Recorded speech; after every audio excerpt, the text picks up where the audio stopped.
Here. Bartley. Here. Devine. Here. Givner. Graney. Here. Jordan. Here. McGrath Smith. Here. Murphy Ramboletti. Ocasio. Here. Israel Rivera. Jenny Rivera. Here. Sullivan. Here. Bacon. All right. All rise for the Pledge of Allegiance, please. I pledge allegiance to the flag of the United States of America and to the republic for which it stands, one nation, under God, indivisible, with liberty and justice for all. God bless America. And the City of Holyoke. Mr. And President. City Council. Thank you. All right. Without further ado, distinguished counselors, we have some really special guests, because you know this coming Sunday, once again, is a very special day in Holyoke. And with the St. Patrick's Parade upon us, as well as the road race the day before, we're truly honored to have so many esteemed guests from our Caledonian Pipe Band, and of course, our Grand Colleen and the Colleen Court, and other distinguished dignitaries from the St. Patrick's Parade Committee. We thank them all for coming, and I know we have two of our counselors, I believe perhaps Counselor Bartley and maybe also Counselor Anderson Burgos, to escort our esteemed guests forward, please.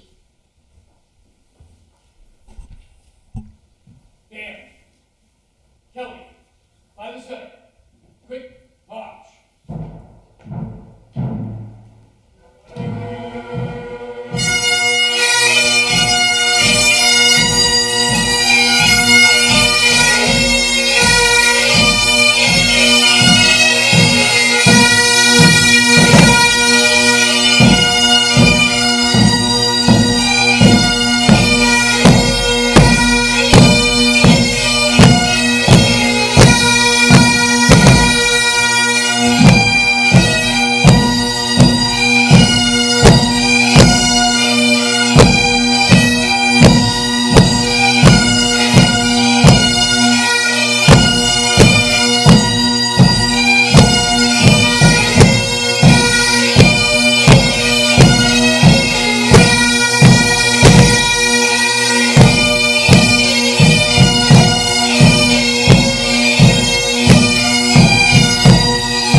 Outstanding. Thank you so much. Great job once again to the Caledonian Band, and to recognize the great work of so many on the parade, both our colleens, our award winners, and other dignitaries. I would encourage and ask our Ward 3 City Councilor to come to the podium now and begin the presentation of a number of proclamations on behalf of the council. Thank you, Thank you, sir. Mr. President, councilors, public. Thank you to the Caledonians. Thank you so much for being back. We missed you last year. We're so happy you're back with us. We're going to keep this thing flowing, so we're going to go right in regular order. First thing we're going to do is we're going to invite Joe O'Connor from the Ancient Order of Hibernians come up and offer some words, and then we'll go from there. But we'll have Joe, we'll have his distinguished wife for the LOH, and then we'll have John Boyer from the Parade Committee. So off we go. Joe?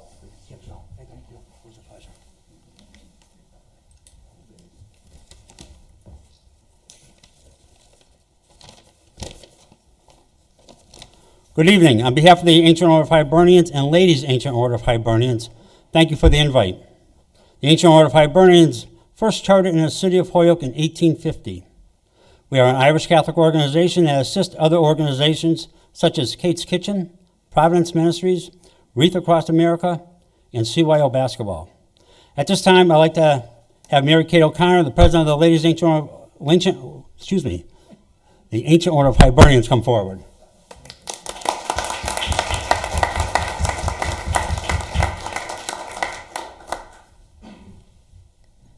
First of all, on behalf of the Ladies Ancient Order of Hibernians, I'd like to thank you for the welcome here tonight.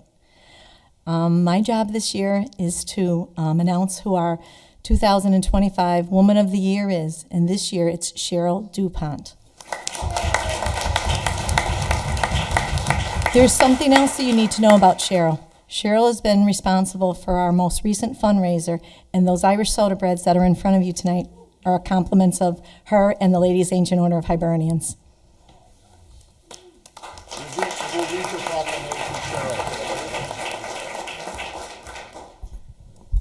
Well, this is just fantastic, and on behalf of the Holyoke City Council, an official resolution, be it resolved that the Holyoke City Council extends its congratulations to Cheryl DuPont in recognition of being named the Lady Ancient Order of Hibernians Woman of the Year for 2025 as a member of the James A. Curran Division I, and be it further resolved that the Holyoke City Council extends its best wishes for continued success, and that this resolution be duly signed by the President of the City Council and attested to, and a copy transmitted to the Clerk of the City of Holyoke.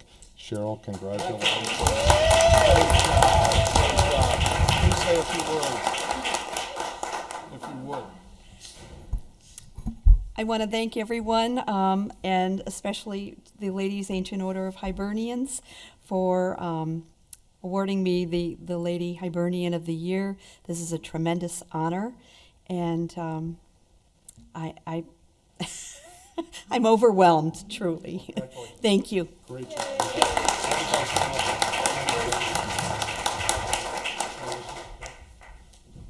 This year's 2025 Man of the Year is Dan Murphy.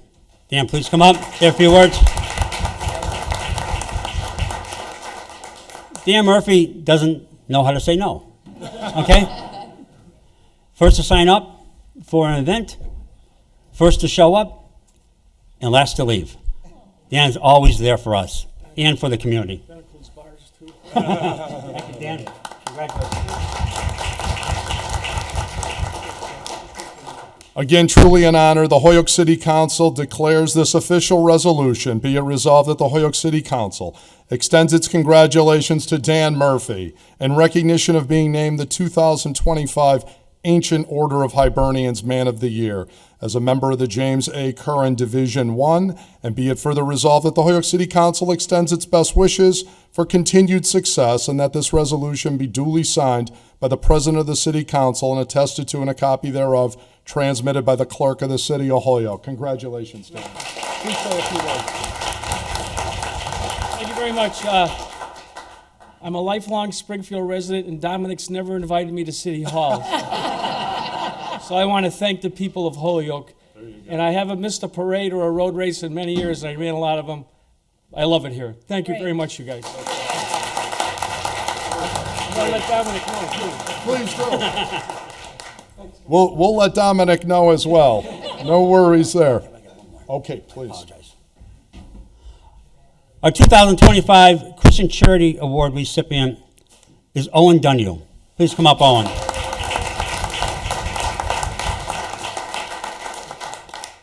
Every weekend during the fall and winter, you can find Owen Dunyu teaching basketball at Sacred Heart Gym. He is a remarkable person who gives everything back to the community. Thank you, Owen.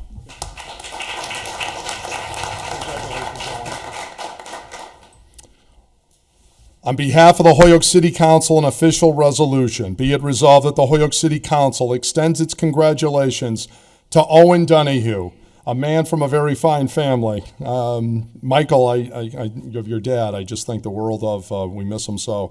In recognition of being named the 2025 Christian Charity awardee by the Ancient Order of Hibernians of the James A. Curran Division I, and be it further resolved that the Holyoke City Council extends its best wishes for continued success, and that this resolution be duly signed by the President of the City Council and attested to, and a copy thereof transmitted by the Clerk of the City of Holyoke. Congratulations.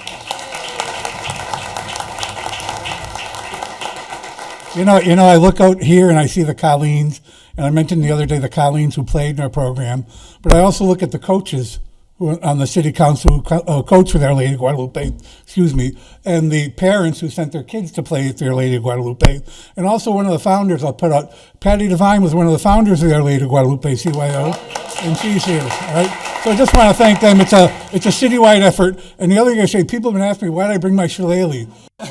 With all the articles that have been written in the newspaper, I don't know whether I needed to protect myself or to get out of the building in safety. All right, Kevin, thank you. Great job. Great job. Thank you. Appreciate everything you do. I'll let you. Okay, so go ahead, take it away. Okay, all right. So without any further ado, I'm going to introduce the president of the Holyoke St. Pat's Parade Committee, John Boyer, is going to come up and say a few words, and he's going to advise us on who all the dignitaries are today. Sadly, we've run out of speech time for them, but you'll have your chance, I'm sure, down the road. One thing, because we're going to conclude, we cannot possibly thank Patty Devine enough for the beautiful calligraphy. These were also signed off by our council president, Teresa Murphy Romboletti, and signed off by Brenna Murphy Larry as well. And it's all dated today, and they just look really, really classy. So they look fantastic, these resolutions. So thank you, Patty, and to the clerk and to the president. And John, please come up and say some remarks.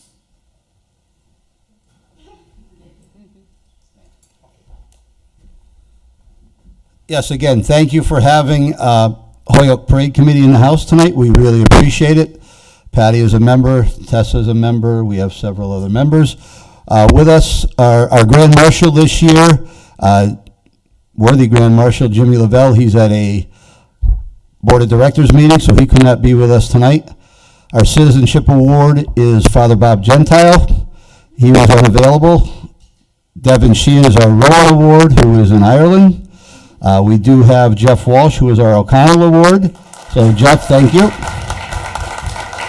We have our Galvin Award, Jay Warren, who is out of the other part of the state, who will be here Saturday and Sunday.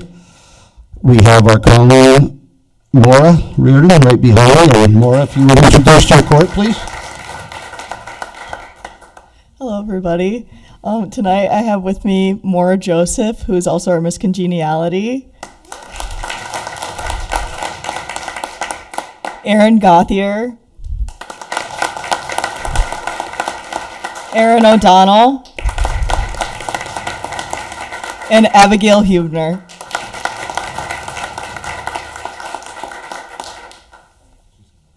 So they gave me a well-rounded team. I am proud to lead down the streets of Holyoke on Sunday. Again, a French kid from Chicopee leading an Irish parade in Holyoke. Thank you very much.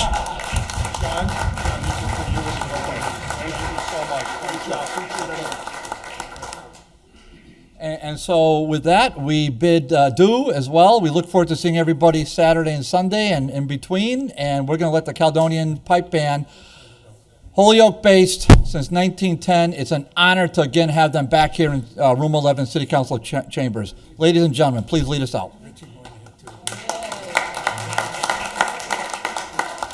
Dan, Jimmy, mark time, by the center, 1, 2.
One guy that showed up. I don't have mine. We'll have it. Congratulations. Hey, Dave, come see me when you get a minute.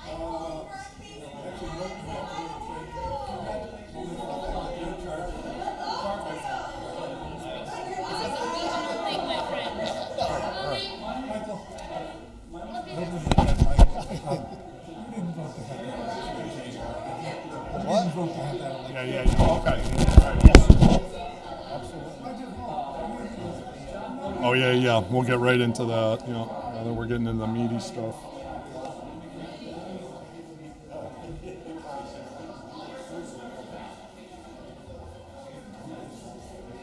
When we get to item 13, Patty's going to make a motion to take up Article 67 and 68. Okay. Those are the items for this phase. Do we want to do that earlier even, or? Okay, when 13 goes pretty quick, or we get up to 13? Well, there's table land, so. Okay, all right. Sounds good, thank you.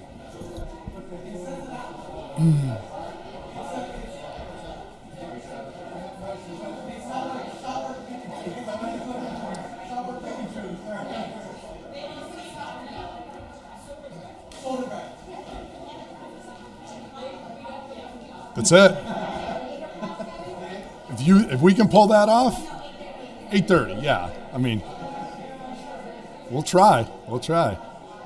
Okay, everybody ready to roll? We'll keep this show on the road.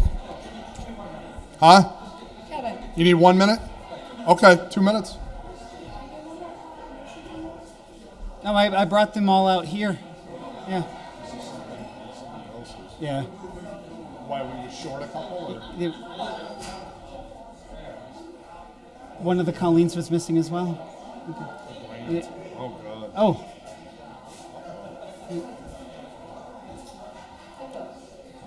Yeah. Well, I mean, you made like what? Yeah. Yeah. Well, yeah, we'll make sure we get them. Yeah.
Oh, absolutely.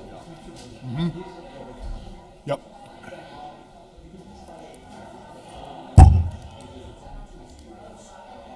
Oh, did we pick someone to go first tonight, by the way? Yep, Izzy. Izzy? Okay. Enzo Commons on the Obviously, we can't march. Okay. Obviously, we can't march. We try to get a car for us to ride on the road. Obviously, we can't march. Oh, yeah, so we'd be in a car.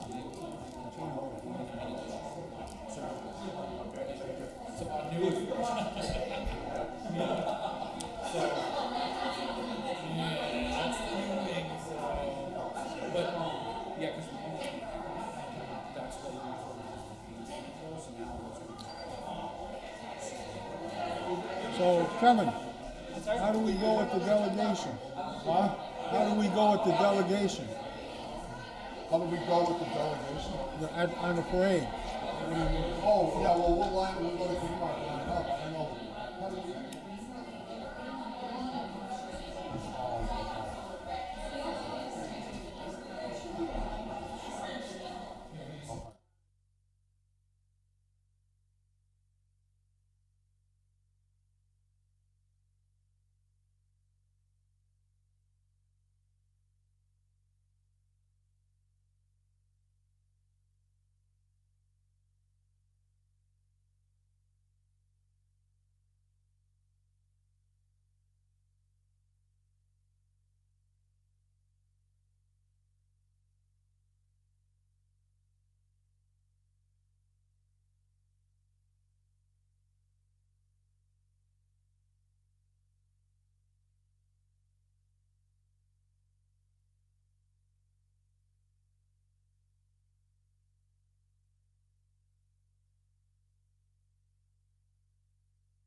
If we're ready, we'll begin the activities here. Mr. President, can I make a motion? Real quickly, I need to do one procedural thing.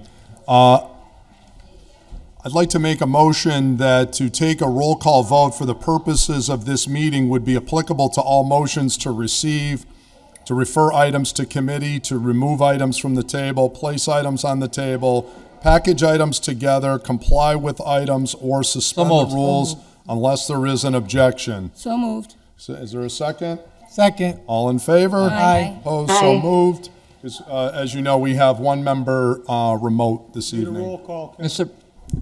You need a roll call for that one, don't We don't need a roll call on that. Mr. President? Yes, I'd Councilor like to make a Bartley. motion that we suspend our rules and allow the senior member to serve as interim city Second. council president. Second. Oh, okay. All in favor of that? Aye. Opposed? Aye. So moved. All right, I'll do my level best, everybody. And- And first item up this evening is we have a public hearing. That is Motion the to take Hoyoke one off the Castle. table and open up the public hearing. Okay. We have a poll petition on Courser Street as petitioned by the Hoyoke Gas and Electric. Motion's been made and seconded to go to this item and to open the public hearing, and we do have a representative, Mr. O'Connor, from the Hoyoke Gas and Electric. All in favor of that motion? Aye. Opposed? Aye. So moved. The public hearing is now open. I would recognize Vin O'Connor from the HG&E to discuss this request. O'Connell. Good Oh, I evening. apologize, O'Connell. Sorry, Vin. That's okay. Good evening, city council members. Vin O'Connell, Holyoke Gas and Electric. Work at the 99 Suffolk Street facility in the electric division. We're petitioning for a pole on the corner of Courser and Isabella that will be used as a support pole for another pole on Courser Street. Abutting customers have been notified of this pole, and we have not received any feedback as of yet from any of the butters. Very good. Counselor Anderson Burgos, that's in your ward. You were okay with this? Yeah. Okay, just checking. All right. Counselor Israel Rivera. Thank you. I just had a question with regards to the pole. Would that be considered a double pole? No, it's going to be approximately 50 feet or so away from the existing last pole on Courser today. It's going to be like literally right on the corner of Isabella, like near the entrance to the hospital. And it's actually just going to be a span guy pole, so there's not going to be any primary or voltage, high voltage or low voltage facilities on this pole. It's going to be used purely for supporting the pole on Courser, so it doesn't lean over. All right, perfect. Thank you. Okay. Any other discussion? All right. Motion to close the public hearing? You want, don't we hear from the public? Sure. Is there any member of the public that would like to address us on this item? Motion to close the public hearing. Second. Motion's been made and seconded to close the public hearing. Any further discussion? Hearing none. All in favor? Aye. Opposed? I'll So make a moved. motion that we approve the petition. Okay, motion's been made. Is there a second? Second. Second to approve the petition request of the Hoyoke Gas and Electric for the placement of this pole. If there's no further discussion, clerk will call the roll. A yes vote is to approve the poll petition of the HG&E. A no vote is to deny it. Israel Rivera, Yes. Jenny Rivera, Yes. Sullivan, Yes. Bacon, Yes. Anderson Burgos, Yes. Bartley, Yes. Divine, Yes. Graney, Yeah. Jordan, Yes. McGrath Smith, Yes. Ocasio. Yes. Unanimous vote. By your vote, you've approved the request. We now have public comment. And has anybody signed up for public comment today, Jeffrey? Nobody from the gallery. I don't see any hands raised. Okay. Last call, anyone for public comment? Hearing none, we will move on. Next item on the agenda is regular and pending executive session minutes. We start off with item number 2, which is from the city clerk, Brenna Murphy Leary, and Administrative Assistant Jeffrey Anderson Burgos, meeting minutes from the special meeting on February 24th, 2025, and March 4th, 2025 meeting. Is Motion there a receive. motion to receive and approve? Second? Okay, motion's been made and seconded to receive and approve these. Any discussion? Hearing none. All in favor? Aye. Aye. Opposed? So moved. Item number 3, executive session minutes of Mr. November President, can we- 1st, 2022, December 5th, 2023, February 6th, 2024. Mr. President, can we suspend the rules and take 3, 4, 5 as a package since they're all executive session Second. minutes? Okay. Second. Motion's been made and seconded to take items 3, 4, 5 together as a package. All in favor? Aye. Opposed? So moved.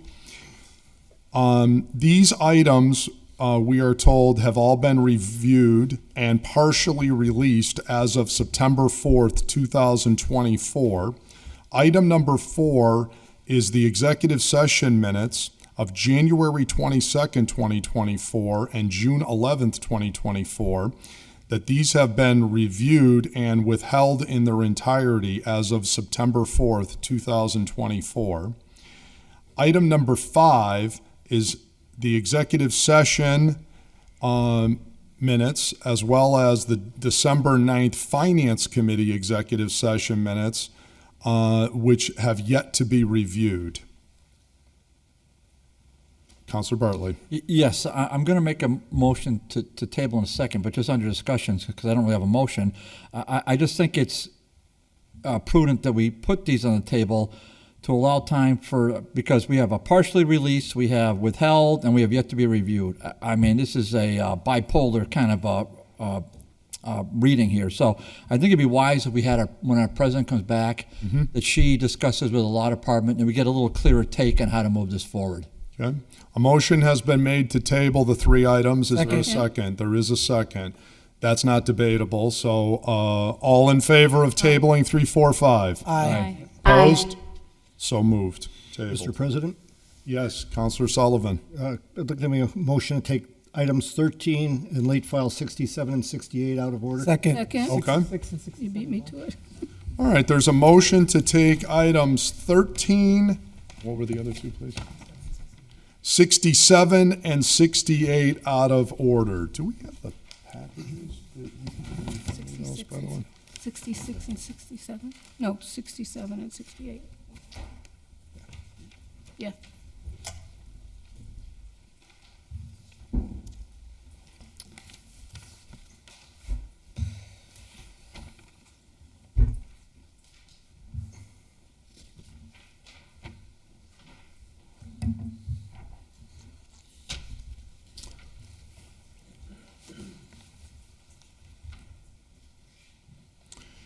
All right, I will read these items and then we'll take a motion. Item number 13 is a communication from Sean Sheedy, Maintenance Administrator, relative to the MSBA's Statement of Intent communication. Item number 67 is late file to the agenda. This is a resolution introduced by Counselor Devine.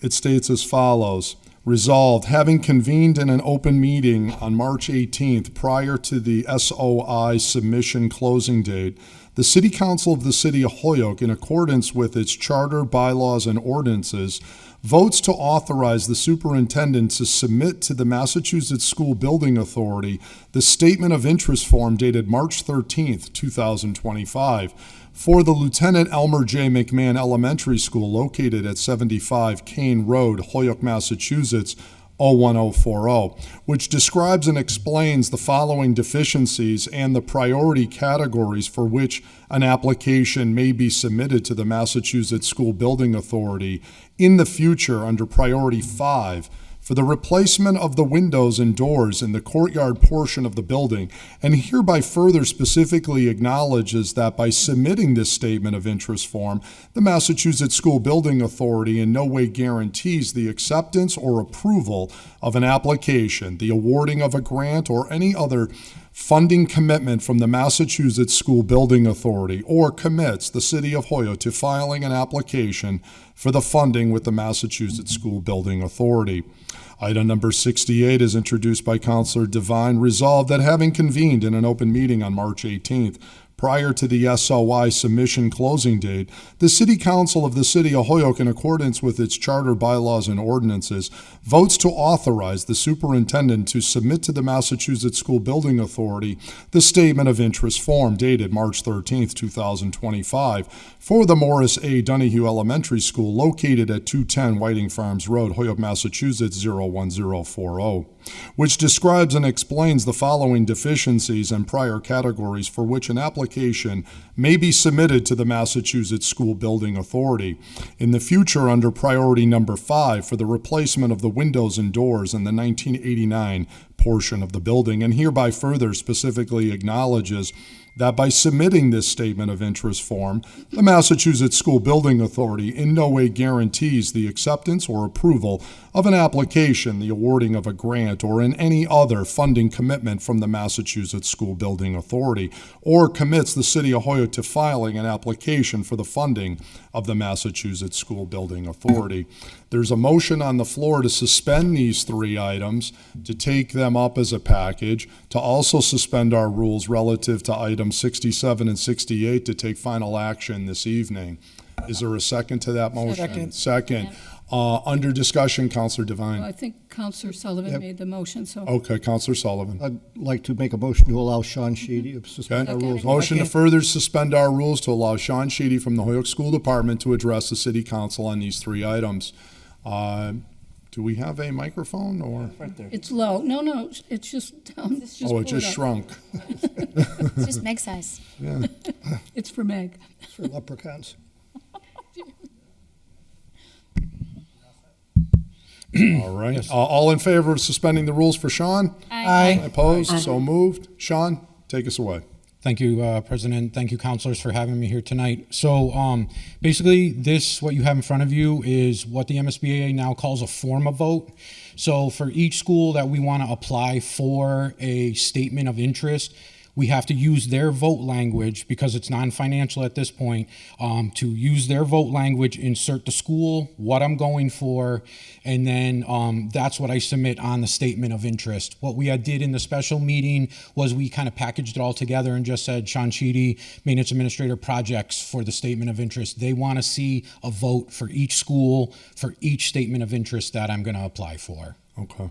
Quick question. I could have sworn, did we vote for more than 2 at the special meeting? Yes, so the special meeting was for the 5 roofs that are already been accepted. We've already been accepted. So we're good on those? Yeah, we've been accepted into that, Okay. and then we passed for the schematic design portion, and now the MSBA will give us our OPM and issue us our designer. Okay, so just these last 2 is all you need? Correct. This is just for the permission for me to finally submit the vote in there into the portal. I already have the mayor's signatures. I have Anthony's signatures. I've fully gone through the gauntlet of the 50 questions that you have to do and enter all the information and files and everything that they require just to ask for permission. Excellent. Thank you. Any questions, counselors? All right. Thank you, Sean. We appreciate it. All right. Is there further discussion, Counselor Bartley? Yeah, I'm good. I just want to, if you could just tell us if we have to vote. We'll take each order individually and vote on them individually. Okay. 67 and 68, I would imagine. I mean, do we have to do a roll call on these individually? Yes. Okay. All right. Fair enough. Okay. So my motion is to receive number 13. Second. Okay. So just to clarify our last, we're going to amend the prior motion to not take these 3 as a package, but we're taking them all up at the same time. So all in favor of that? Opposed? So moved. Motion is to receive 13. Motion has been made and seconded to receive item 13. Any discussion? Hearing none. All in favor? Aye. Opposed? So moved. Motion is to approve 67 by roll call vote. Second. Okay, motion's been made and seconded to receive and to approve item 67. Is there any further discussion? Hearing none, the clerk will call the roll. A yes vote is to approve item 67. No vote is to deny. Israel Rivera, Yes. Jenny Rivera, Yes. Sullivan, Yes. Bacon, Yes. Anderson Burgos, Yes. Bartley, Yes. Devine, Yes. Graney, Yes. Jordan, Yes. McGrath Smith, Yes. Ocasio. Yes. Unanimous vote. By your vote, you've approved that Yeah, motion to SOI. receive and approve 68. Second. Motion's been made and seconded to approve item 68. Is there any discussion? Hearing none, the clerk will call a roll. A yes vote is in favor of adoption of item 68, and no vote is to deny it. Israel Rivera, Yes. Jenny Rivera, Yes. Sullivan, Yes. Bacon, Yes. Anderson Burgos. Yes. Bartley. Yes. Divine. Yes. Greenie. Yes. Jordan. Yes. McGrath Smith. Yes. Pasio. Yes. Unanimous vote. By your vote, you've approved item number 68. Thank you, Sean. We appreciate you coming down. Thank you. All right, have a wonderful evening. Motion to take up item number 6. Okay. The only thing I would ask on item 6 is if we consider leaving that table, because that's going to be the subject of the April 2nd Charter and Rules, if that's Motion okay. to table item number 6. All right. We'll just motion to leave item number 6 on the table. All in favor of that? Aye. Opposed? So moved. Motion to take up item number 7. Okay. And to- We're good to go on 7? We want to keep it 7 tabled if possible. Oh, you want 7 tabled as well? Motion to table item number Okay. 7 as well. All right, just making sure. Motion is to keep item number 7 on the table. All in favor? Aye. Opposed? President, Yes. I know we've had already started late, but the people at home would like us to read these. Yeah, that's a You know, good point. I Thank think you. that's important. Thank you. I should have done that. No problem. Item number 6 was a item from the city clerk, Brenna Murphy Leary, as well as administrative assistant Jeffrey Anderson Burgos. It was the minutes of February 18th, 2025. The motion was to keep that item on the table, and that was adopted by the council. Item number 7 is a report from the Committee on Charter and Rules, to whom was referred an order that, with community support, ordered that the following section of our Code of Ordinances and Charter be updated to reflect the use of email as sufficient for special meeting notice. Section 12, special meetings of the City Council, that the mayor or city council president may at any time call a special meeting of the city council by public posting through the city website, along with written notifications thereof, together with a statement of the subjects to be considered thereat, to be deposited in the post office, postpaid, and addressed to the persons to be notified at least 48 hours before the time appointed for such meeting, or to be left at the usual place of residence of each member of the council by email at least 48 hours before the time appointed for such meeting. That's currently awaiting a disposition of this board. And the motion was received and adopted to keep item number 7 on the table. And now we are under communications with item number 8. I'd like to make a motion that we suspend the rules, take 8 and 9 as a package, and once that's done, because they're both reappointments, that we also make a motion to allow the city council president to give abbreviated readings if the president so deems. Okay. Very good. So the motion on the floor is to take up items 8 and 9 as a package, and also to allow the president, as needed, to make abbreviated readings, which I won't exercise very often, because I think the point is made that we do want the listening public to know what's going on, but I do appreciate it. All in favor of that? Aye. Opposed? So moved. Okay. On the, with the suspension, the motion, since it reappoints, the motion would be to approve the nominees for number 8 and number 9. Second. Okay. A motion has been made and seconded to receive items 8 and 9 and to confirm these appointments. The first item is item number 8. It's a communication from the mayor, Josh Garcia. It's a letter reappointing Miss Patricia Normand of 36 Pleasant Street to serve as a member of the Conservation Commission. Miss Normand will serve a 3-year term expiring February 1st, 2028. Item number 9 is a communication from the mayor. It's a letter reappointing various individuals to serve as members of the Parking Advisory Board. That is in our packets, unless somebody wants me to read all the names. Please don't. The motion on the floor is to receive items 8 and 9 and to confirm these appointments. Is there any Second. discussion? Okay, that was seconded. All in favor? Aye. Opposed? Aye. So moved.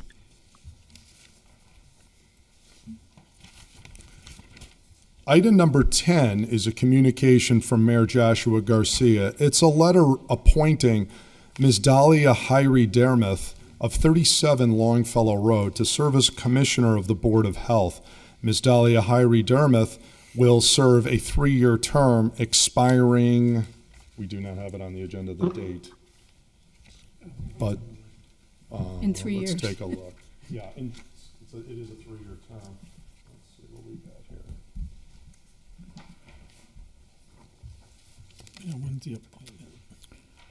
Mr. President? Okay, the term, it's a 3-year term, and the term will expire February 1st, 2028.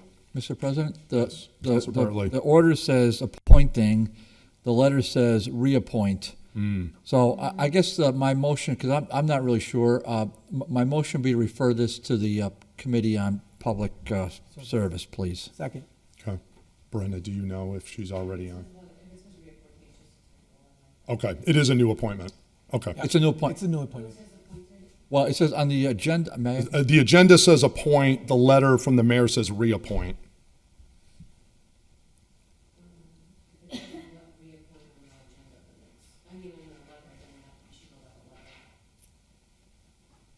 So go by the letter, so for Okay, the then appointment. if that's the case, then based upon that representation, I'll make a motion, we suspend our Do rules. we know for a fact that she's on? Well, somebody can just look it up online if they want, if The they name could, sounds take it 3 familiar. seconds to do that, so shouldn't be that complicated.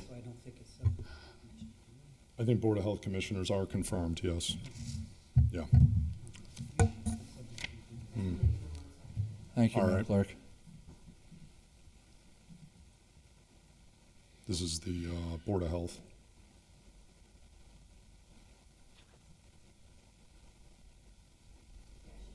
She's on there. This motion is a be- reappointment. Motion be to suspend our rules and to grant the, reconfirm the appointment for the nominee. Motion's been made and seconded to receive the appointment and to confirm the nominee. Is there any discussion? Hearing none. All in favor? Aye. Opposed? So moved.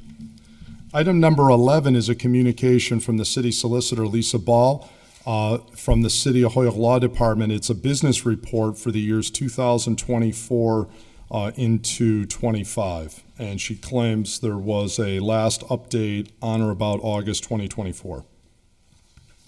Is there a motion to Receive and receive? adopt. Receive. Okay. Motion's been made and seconded to receive. Any discussion? Hearing Yes. none. Oh, I'm sorry, Councilor Bartley? Yes, okay, so since we're not going to read all these into the public record, even though we just heard the public needs to hear all these, I guess my comment would be, we've got litigation matters, lots of them on here. I guess, Mr. President, I would like to know when we're going to get our next review on litigation matters from the law department, and we could drill down as to see where these are, which ones are priority and which ones are not. The public should know that there's probably, let's see, at least 13 cases in litigation. There's another series, looks like there's probably about 30 cases in tort claims. Looks like there's another 5, 10, 15, 20, 25, 30 matters in housing court. There's also, let me just see here, Mr. President, if it's listed, because I just found out about it. So there's also not listed on here, which I filed an order to that effect for tonight's agenda, which made the agenda. There's also a matter with the City of Holyoke in land court, which I don't need to suspend, but that's not on this list. The land court matter. All right. So I don't know what the president, does the president want to read every single one of these? No, and I don't think traditionally that has been done. I would say we have the benefit of this, and I've read, obviously, I'll read anything that's on the agenda. This document is quite lengthy, and it's obviously available to the public. Well, where is it available to the public? Is it on the website? Yeah, this is on the website. I will say, though, to answer your other question, it's my understanding that on April 15th, we're going to be receiving a litigation update for the council. So we'll have an opportunity at that time to review with the law department these items. Well, do we want to table this until such time as we get the I think we just receive it. I don't, and then I think we could table it, or you could receive it. I think either would have the same effect. Motion receive. Okay? Second. Motion's been made and seconded to receive. Any other discussion? Hearing none. All in favor? Aye. Opposed? So moved. All right. Item 13 has already been taken care Item of. 12.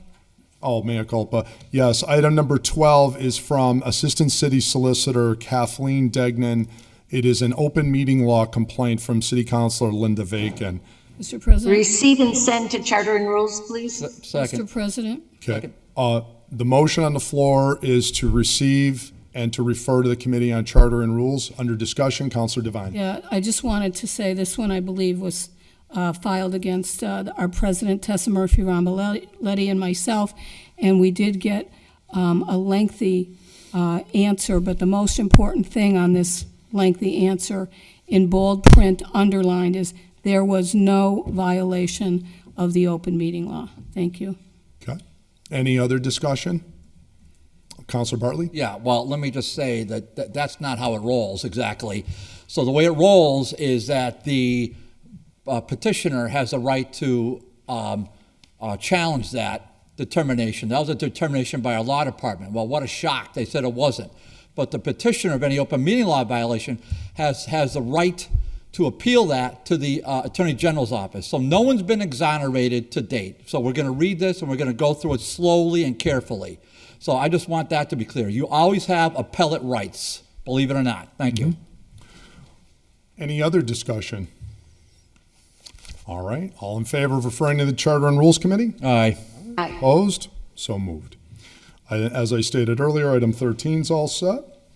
Item number 14 is a communication from Alicia Zeller. This is from the Office of Community Development, and it's relative to the American Rescue Plan grant update. DGR, please, for a discussion. Second. Okay. Motion's been made and seconded to receive item 14 and to refer it to the DGR committee. Any discussion? Hearing none, all in favor? Aye. Aye, opposed, so moved. Item number 15 is a communication from the City Council President, Tessa Murphy Ramboletti. It's a letter regarding the municipal finance reform update, and it's a communication. Motion to receive and send to Charter and Rules. Okay. It's a communication dated March 13th, 2025, and the motion on the floor is to receive it and to refer it to the Charter and Rules Committee. Is there a second? Sure, second. Second. Any discussion? Hearing none. All in favor? Aye. Opposed? Aye. So moved. Item number 16 is a communication from City Councilor Kevin Jordan. It's the School Budget Advisory Report number 1 from the School Budget Advisory Group, which I'll also tell you that the president appointed me to be on this representing the City Council. So there's proposed to be 3 meetings. This is the report from the first meeting, so I wanted you to have it. The motion on the floor is to Receive and refer to the joint committee. Do you want it to go there, Kevin? Sure. Yep. Motion is to receive and refer to the Joint Committee on Second. City Council and School Committee. Any discussion? Hearing none. All in favor? Aye. Opposed? Aye. So moved. Right. Item number 17 is a communication from the Westfield City Councilor Dan Alley, former Holyoke resident, by the way. Lithium fire poses a risk to the Connecticut Valley, and he has an email communication to us dated March 10th. It's in our packets. Mr. President, I would Yep. like to, I'd like to refer this to DGR so that maybe if the chair wants to review this and/or invite Mr. Alley for more discussion, we can do so there. Okay. Motion is to receive the item and refer it to the DGR committee. Is there a second? Second. Second. Any discussion? Yes, Mr. President. Counselor Graney. My understanding is this property abuts Holyoke too, so it's very much a matter for Holyoke, I believe. Mm-hmm. Very good. Any other discussion? No. Hearing none. All in favor? Aye. Opposed? Aye. So Mr. moved. President, may we suspend the rules, because they're all meeting minutes, and take 18, 19, 20, and 21 as a package, Second. please? Okay, very good. Motion's been made and seconded to suspend the rules to take items 18, 19, 20, and 21 as a package. All in favor of doing that? Aye. Aye. Opposed? So moved. All right. Item number 18 is from the Holyoke Redevelopment Authority. It's the meeting minutes for the HRA meeting of January 22nd, 2025. And item number 19 is the minutes of the Historic Commission from their meeting of January 13th, 2025. And item number 20 is the meeting minutes of the Board of Fire Commission meeting of February 12th, 2025. And item number 21 is the minutes of the meeting of HEDIC. That stands for the Holyoke Economic Development and Industrial Corporation, I believe. And that is their meeting minutes from January 23rd, 2025.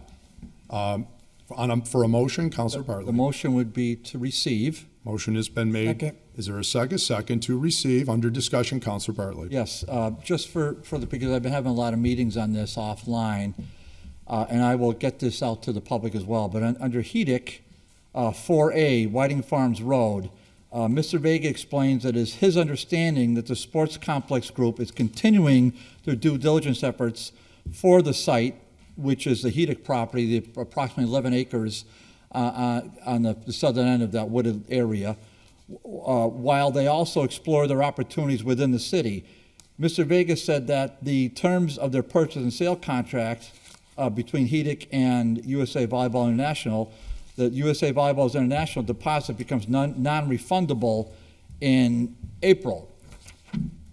Then they go on to say a few things about the project. I would just be extra careful about that for the public. So when we read those words, we think there's a hard, fast time limit in April that their massive deposit is going to go right to HEDIC. That isn't quite accurate the way that contract reads. So that contract can be amended or terminated, but I strongly doubt that USA Volleyball International is just going to let their deposit walk without just like that, because their due diligence period is close to being over. So I just want the public to be very cautious with the words, the way this is written. Thank you. Any other discussion? Hearing none, all in favor of receiving these items? Aye. Aye. Opposed? So moved. All right, under petitions, we lead off with a petition marked item number 22 on our agenda. It's a petition of Marisol Figueroa. It is an application for renewal of a home occupation for a nail salon to be located at 222 West Franklin Street. And reviewing her application, I notice a letter marked Form A tax compliance form where real estate and excise tax are both marked as current. My motion is to grant the renewal. Okay. Mr. President? before you Counselor do- Devine. Second. Just a little confusion here. Apparently this person, and I'm not quite sure the language, but this says application for renewal of a home occupation. She's already had a special permit. I believe the clerk may know this. I know the assistant clerk, the one who told me about it, where she had a very big sign with the application specifically said no signage. It also said, I believe, no parking in the driveway. Right. And from what I could gather, she also has a separate entrance to the salon. So I just wasn't sure if this is the same thing or special permit, if the clerk could help us out. What was that? I think this might be a different nail salon than the one that we were. But it's the same address. It is? Yep. So I'm not sure what to do. Well, we think she may have some other permit besides this. And apparently it was expired, and whoever's in charge, probably in the building department, of going to that place and saying you can't have any signage and you can't have a special entrance. The sign has been taken down, and it was a very big sign. Okay. So I'm not sure what she does with this, because it doesn't say no signage. It doesn't give you any I believe we criteria. have conditions in the ordinance relative to home occupations that Okay. make those points that you're making. Okay, I so believe maybe that's this should true. be on this before, I mean, I'm ready to approve it. Right, I but we just can wanna add make those. sure that she knows no signage, that type of thing. Okay. Counselor Bartley? You know, somebody amend the motion, which I should have said to begin with, Mr. President. So my amended motion is that we approve the special permit with all the present conditions included. Okay. Fine, thank you. All right. And anything obviously that the ordinance would require, right? Because there's rules on signage and all the different points Counselor Devine made. Counselor Bartley? I don't think we need to say that. If you want, we can, but you don't have to say comply. You with have to the law. follow the law. Yeah, you don't have to say comply with the law, because I mean, I think that's pretty much understood. But I think the permits conditions, I think you're the one that started saying that, actually. I kind of forgot to say it, that we want to make sure when we do renewals. Absolutely. Still subject to the conditions that were set by city council when it was initially invoked. And then just relative to this, once we approve it tonight, I would say we can refer it to the whoever reviews these, a building commissioner, just to ascertain compliance. So simple as that. Okay. Councilor McGrath Smith. When we're asked to do a renewal for a special permit, do we normally have the terms of the special permit in front of us? I would like to know what the terms are here. Yeah, frequently we don't, unfortunately, and we really should. That's why I've used that generic statement of maintaining any current conditions, because theoretically, yes, your point's well taken, that we should have the old prior whatever we approved on these, if any, and those are sitting here sort of stapled, but that would require somebody go back in the last application and keep carrying those over. I don't disagree with your point, but yeah, I mean, we could table it if you want to do if we want us to do the research, and that would be, when I say us, I mean Jeffrey Anderson Burgos, because he's our assistant. Yeah, I just hate voting on something where I don't know exactly what the terms of the conditions special are. permits are, because I wasn't on council when this originally Yeah. passed, so I've never heard what the terms were. Yeah, it does sort of beg the question that if this person did have already this permit, then why was there any misunderstanding about, why was there the big sign outside if they knew they couldn't have it, right? You know? And again, I'm willing to vote on this tonight, but I think that she needs to know that there's no signage. Right. She needs to know what the conditions are. Right. Because she didn't follow them when they were printed on the first application. Right. Councilor Bartley? Well, just, I mean, I certainly will not vote to table this, so I hope that if the motion made, I won't support it. But, you know, this is a business person doing the best she can in a small business setting. You know, I think there's a nice addition what the clerk put on here on the back page. Now we know we see what you have with the taxes and all that, which we never used to have. So I think that's nice. As far as the conditions go, they would just be for FYI, because we're not relitigating this matter. She already went through the applicant already went through the public hearing, already had the public go with pro and con on it. All right. So I mean, it would just be for informational purposes. So I guess if you want to have the clerk add another page to our packet for all the special permits about what the conditions are, great. But that doesn't affect. I think your blanket statement, I think, covers it. And I think we can make a motion after we do this, just to send it to the building commissioner to ensure compliance, which should be done anyhow. Right. That's right. They should be enforcing all of these. But Jeffrey was excellent to get the prior conditions. So here they are. It appears that coming out of the DGNR committee, October 3rd, 2023, were the following three conditions: that the hours of operation will be Tuesday to Friday from 9 a.m. to 6 p.m. and Saturdays from 9 a.m. to 3 p.m. Condition number 2 was that there would be no signage. Condition number 3 is that all customers will park in the driveway to the extent feasible. Those were the 3 pre-existing conditions. Thank you. So obviously, we would want to keep all 3 of those in place. Thank you. So moved. Okay. So the motion, Councilor Rivera. Just a point of information with regards to special permits. I know Councilor Bartley said something about not relitigating, but does this mean that when someone gets a special permit, then there's no chance for us to not go back and review the information and make sure that everything is up to date? And like, can we no longer have the power to deny a permit? Oh, no. I'm just trying to understand that, because that's kind of the message I got. Okay. No, absolutely. Every time this comes up, it's all new. Do you want to approve it? And it has to receive your approval. And you have the right to do whatever form of due diligence you deem appropriate. Thank you. Absolutely. Councilor Graney, I believe you wanted to Councilor Rivera just asked my question. Okay, very good.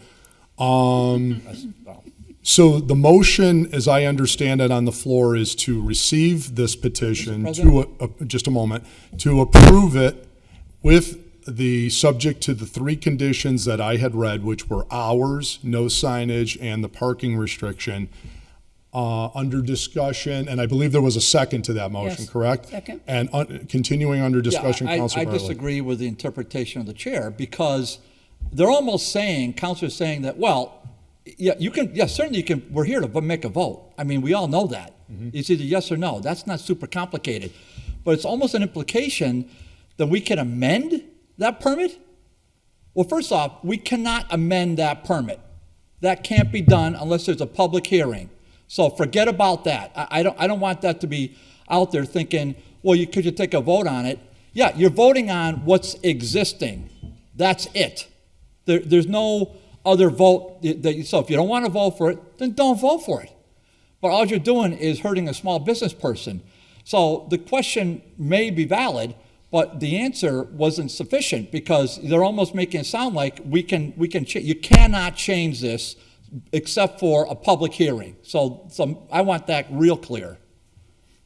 Well, just to address your point, I would say that we could eliminate any one of those current 3 conditions if that was the will of the body, or we could add condition 4, 5, 6, and 7 if we wanted to. Without a public hearing, how do you figure that? You don't need a public hearing. You had to have a public hearing to start, so how can you add a condition? Because we're now voting, and we add conditions all the time post public hearings. I right? disagree. It'll be so unfair to the applicant. I mean, the applicant paid for this permit, pays for the advertising, and now we're going to ex post facto. These permits are given by our legislative grace, and so therefore that's right. Under they a special permit process, a public hearing process, and now you're saying we can just go ahead and amend it because we feel like it. We can add conditions. No, I don't think so. All right. No. Well, that's my opinion. Well, it's called notice and opportunity to be heard. Counselor So, no, you Graney. can't do that. Let's move the question, please. Second. Any other discussion? Hearing none, the clerk will call the roll. A yes vote is on adoption of the motion to approve, subject to the 3 conditions I articulated. A no vote is to deny. We don't usually take roll calls on these, do we? Yes, we do. Yeah, we do. Okay. Definitely. Israel Rivera, Yes. Jenny Rivera, Yes. Sullivan, Yes. Bacon, Yes. Anderson Burgos. Yes. Bartley, Yes. Devine, Yes. Graney, Yes. Jordan, Yes. McGrath Smith, Yes. Ocasio. Yes. Okay. By your vote, you've approved item number 22 for Mr. President, can we Ms. suspend the rules Figueroa. and take 23 and 24 together as a package? Same Second. vendor, and they're both renewals of a dealer license. Second. Okay. Motion's been made and seconded to receive item 23 and 24, to take them up as a package and to, just to take them up as a package at this point. All in favor of that? Aye. Opposed? So moved. Item number 23 is a petition from William F. Sullivan. That is for a renewal of his junk dealer license located at 107 Appleton Street. Item number 24 is a petition from William F. Sullivan.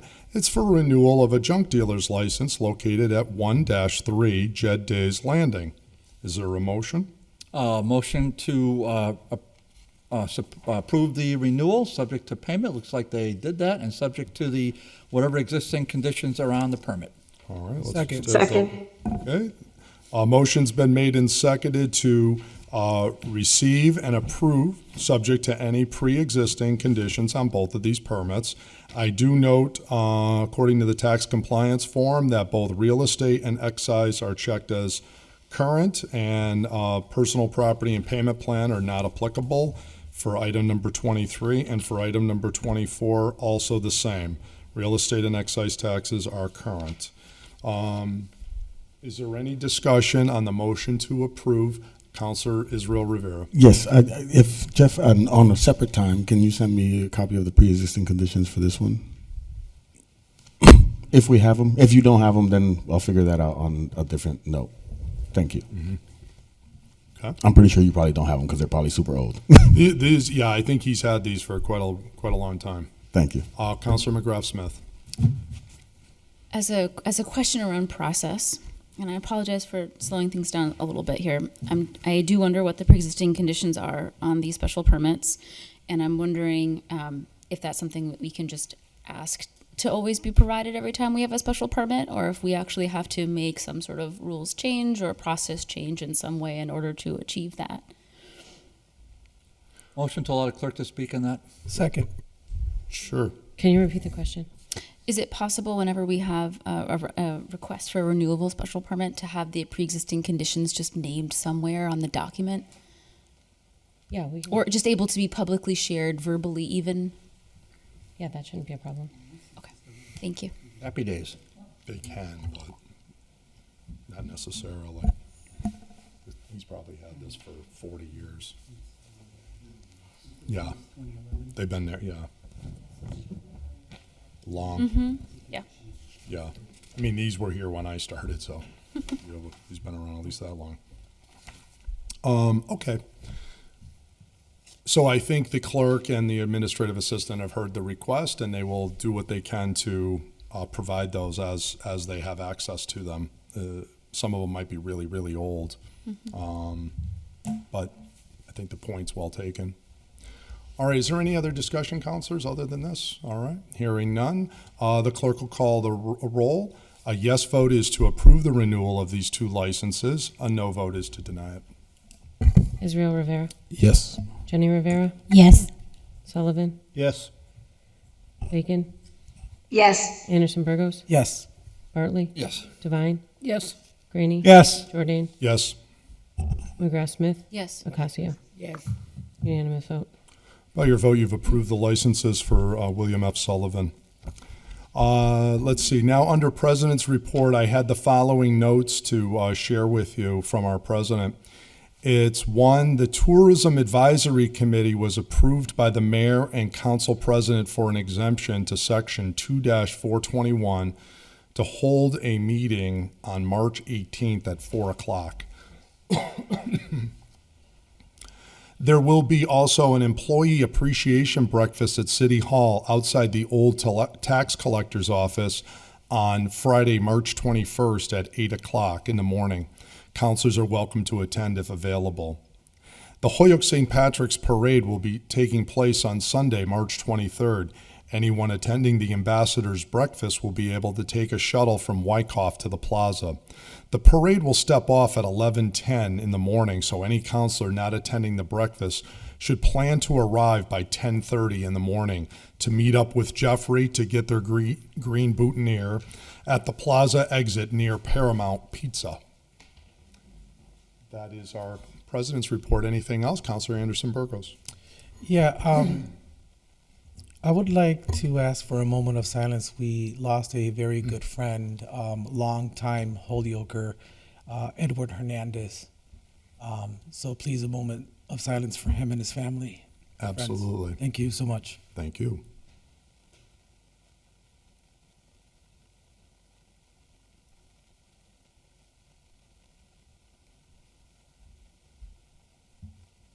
Thank you. In my own regard, also a Ward 6 resident, I would like to offer for a moment of silence for Richard Houle, longtime Holyoke resident, just a great guy. He made it to his mid-90s and just a very gregarious, good-humored. Dick was just a great guy, and of course his wife Carol is just an instrumental pillar of the community, helping seniors constantly, very involved with the senior luncheon every year. And so if we could have a moment of silence for Richard Houle, I would really appreciate it. Thank you.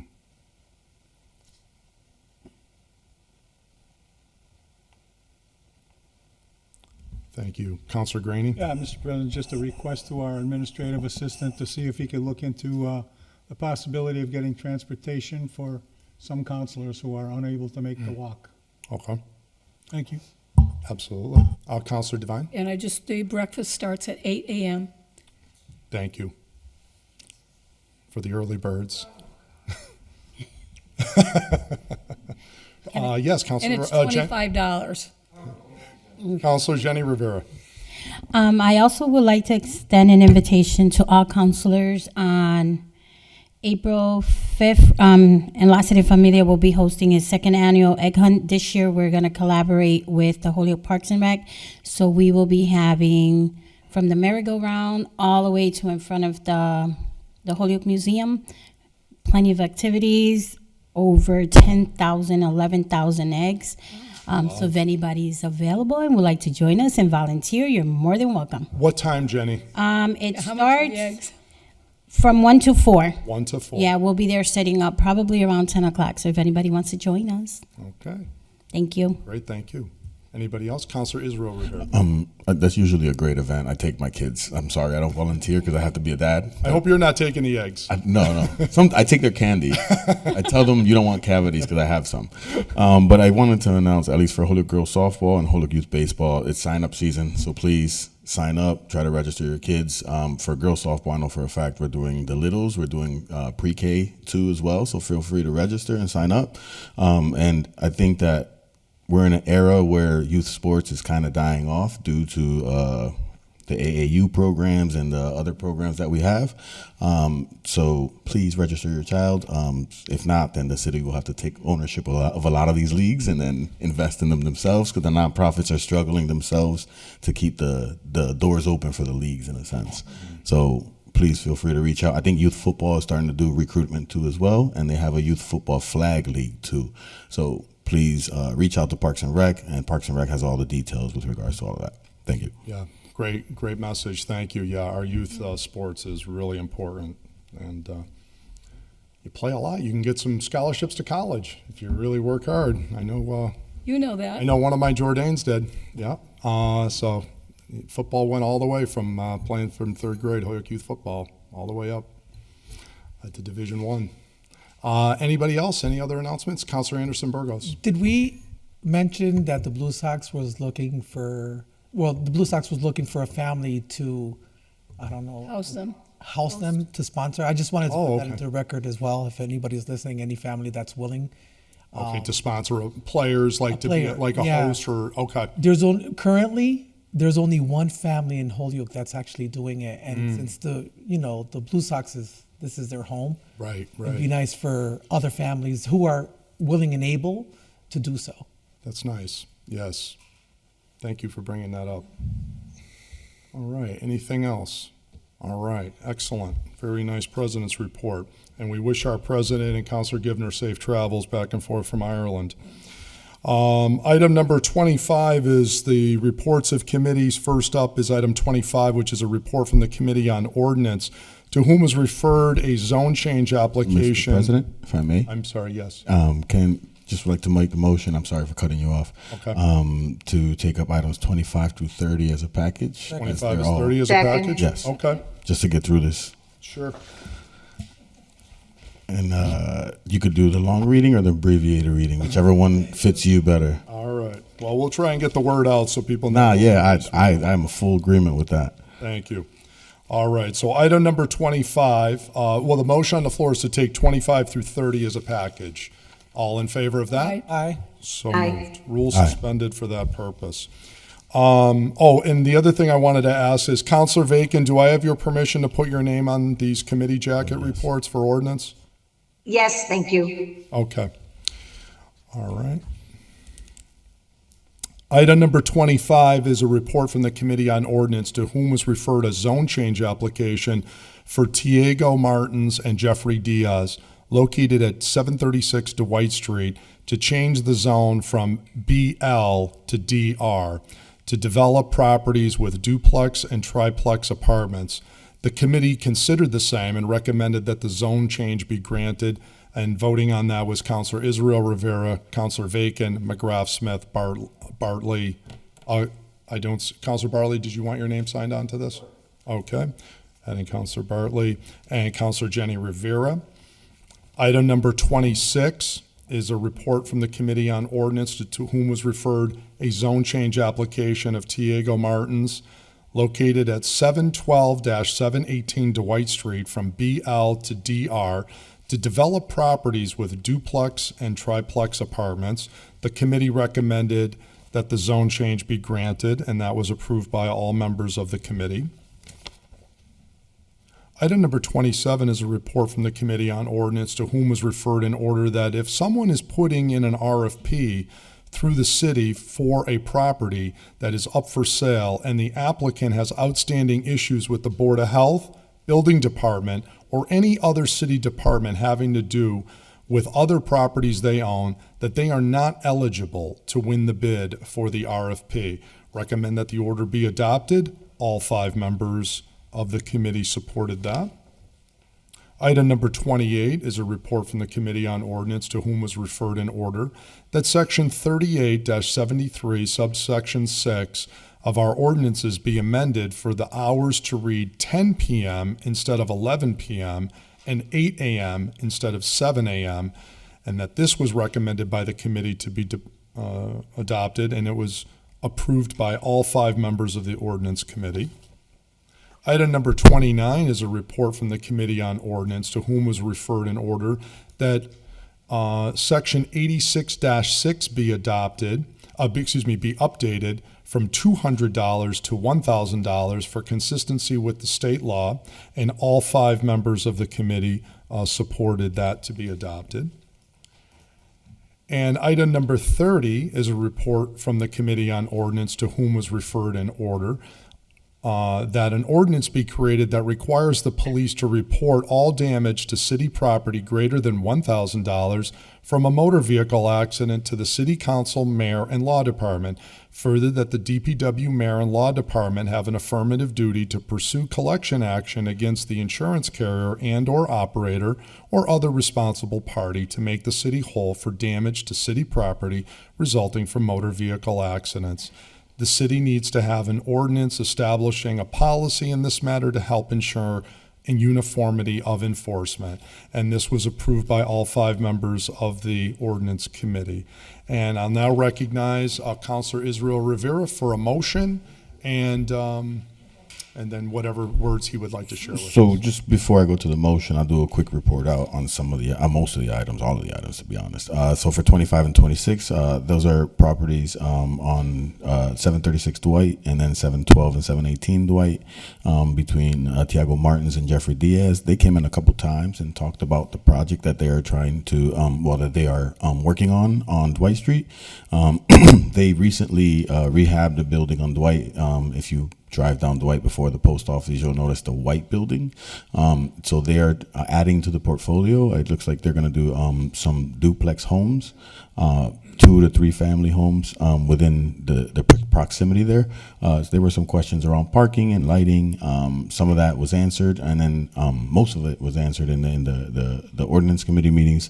I think a lot of us on the council, at least on the Ordinance Committee, was appreciative from from Martins and Diaz coming forward and wanting to invest in Holyoke, specifically in a region where the investment is most needed. And with that being said, the committee moved to approve it 5-0. If any other committee members want to make any comments with regards to the project, feel free to do so now. I would just say, do we have a motion to adopt these Yes. items? Okay, motion has been made and seconded to adopt items 25 through 30. The only thing I will point out to the chairman has been brought to my attention is legal forms for 27 and 30 have not been. I was going to ask that too. I was going to say, because I only saw 28 for legal form. I didn't see 27. So then just let's wanna table be- 20. I'll make a motion to table 27 and 30 for now then. All right, so motion is to take Second. 27 and 30 out of the package, because unfortunately, we don't have the legal forms yet, and to table those 2 items. All in favor Aye. of doing Aye. that? Aye. Opposed? Aye. Okay. Thank you for that. Yeah, thank you. So, any other comments anyone would like to share on the first items, 25 and 26? Okay, Mr. Chairman, please continue. With Thank you. And then for item 28, because 27 is tabled, this was an order filed by Councilor, I believe, Jenny Rivera and Jose Maldonado Valdez at the time. And this was changing the ordinance around the noise ordinance around timing. There were a couple questions that came up. We conversed within the committee meeting, and I believe there's a legal language now. We recommended 5-0 to adopt the order, and if there's any other comments, feel free to address it. But motion was to recommend the order, that was to adopt the order. Okay. Any discussion on item 28? Councilor Bartley. Yeah, just on that one, I think we wanted to make sure that this order is disseminated specifically to HPD. That is correct. Okay. Anything else on that item? All All right, continuing. Yep. And then the last one is 30, because 29 is tabled. No, the it's opposite. vice versa, 29 right? is 30 all tabled. set, but Okay. 30 is So tabled. then 29, this was, I believe, filed by Councilor Jordan. Yep. This was to amend Section 886.6 to be updated from 200 to 1,000 to be consistent with state law. So it's kind of straightforward. We had a brief conversation on it because of how straightforward it was, and we all voted for it to be adopted, 5-0. And maybe Councilor Jordan can expand more around the. Just briefly, Yeah, 'cause- when the ordinance was on the books in the 70s, it used to be $200, and the state legislature changed the threshold from 200 to 1,000. So we just updating the ordinance from 200 to 1,000. Perfect. Thank you. And then that order was recommended to be adopted 5-0. So I think it's what, 25, 6, 8, and 29 are all recommended to be adopted. Yes, sir. And there's a motion to adopt and to pass the First reading? First reading. Although we have some zone changes in here, we don't really need to. Do we do first reading on zone changes or? I've always. Have? I was going to say I've always. On the zone. Do we have those?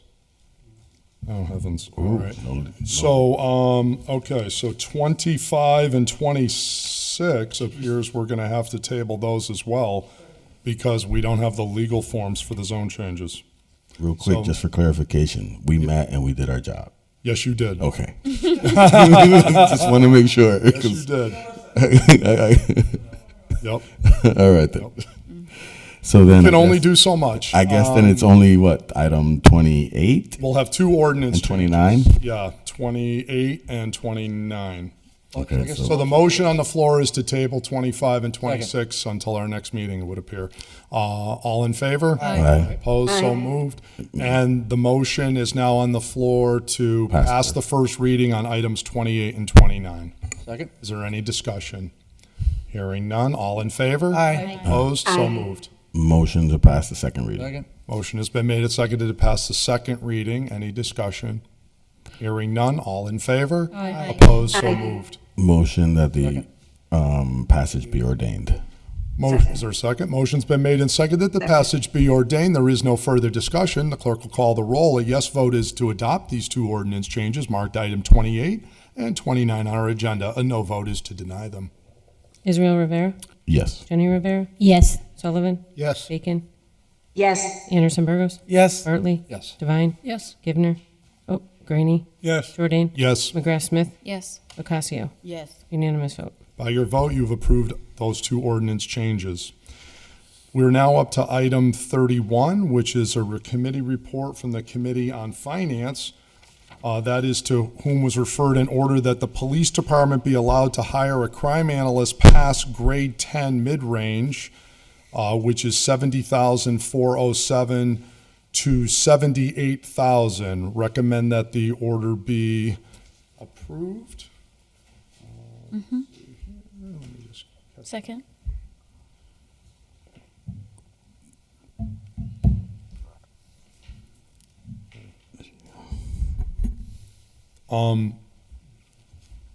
Counselor Devine?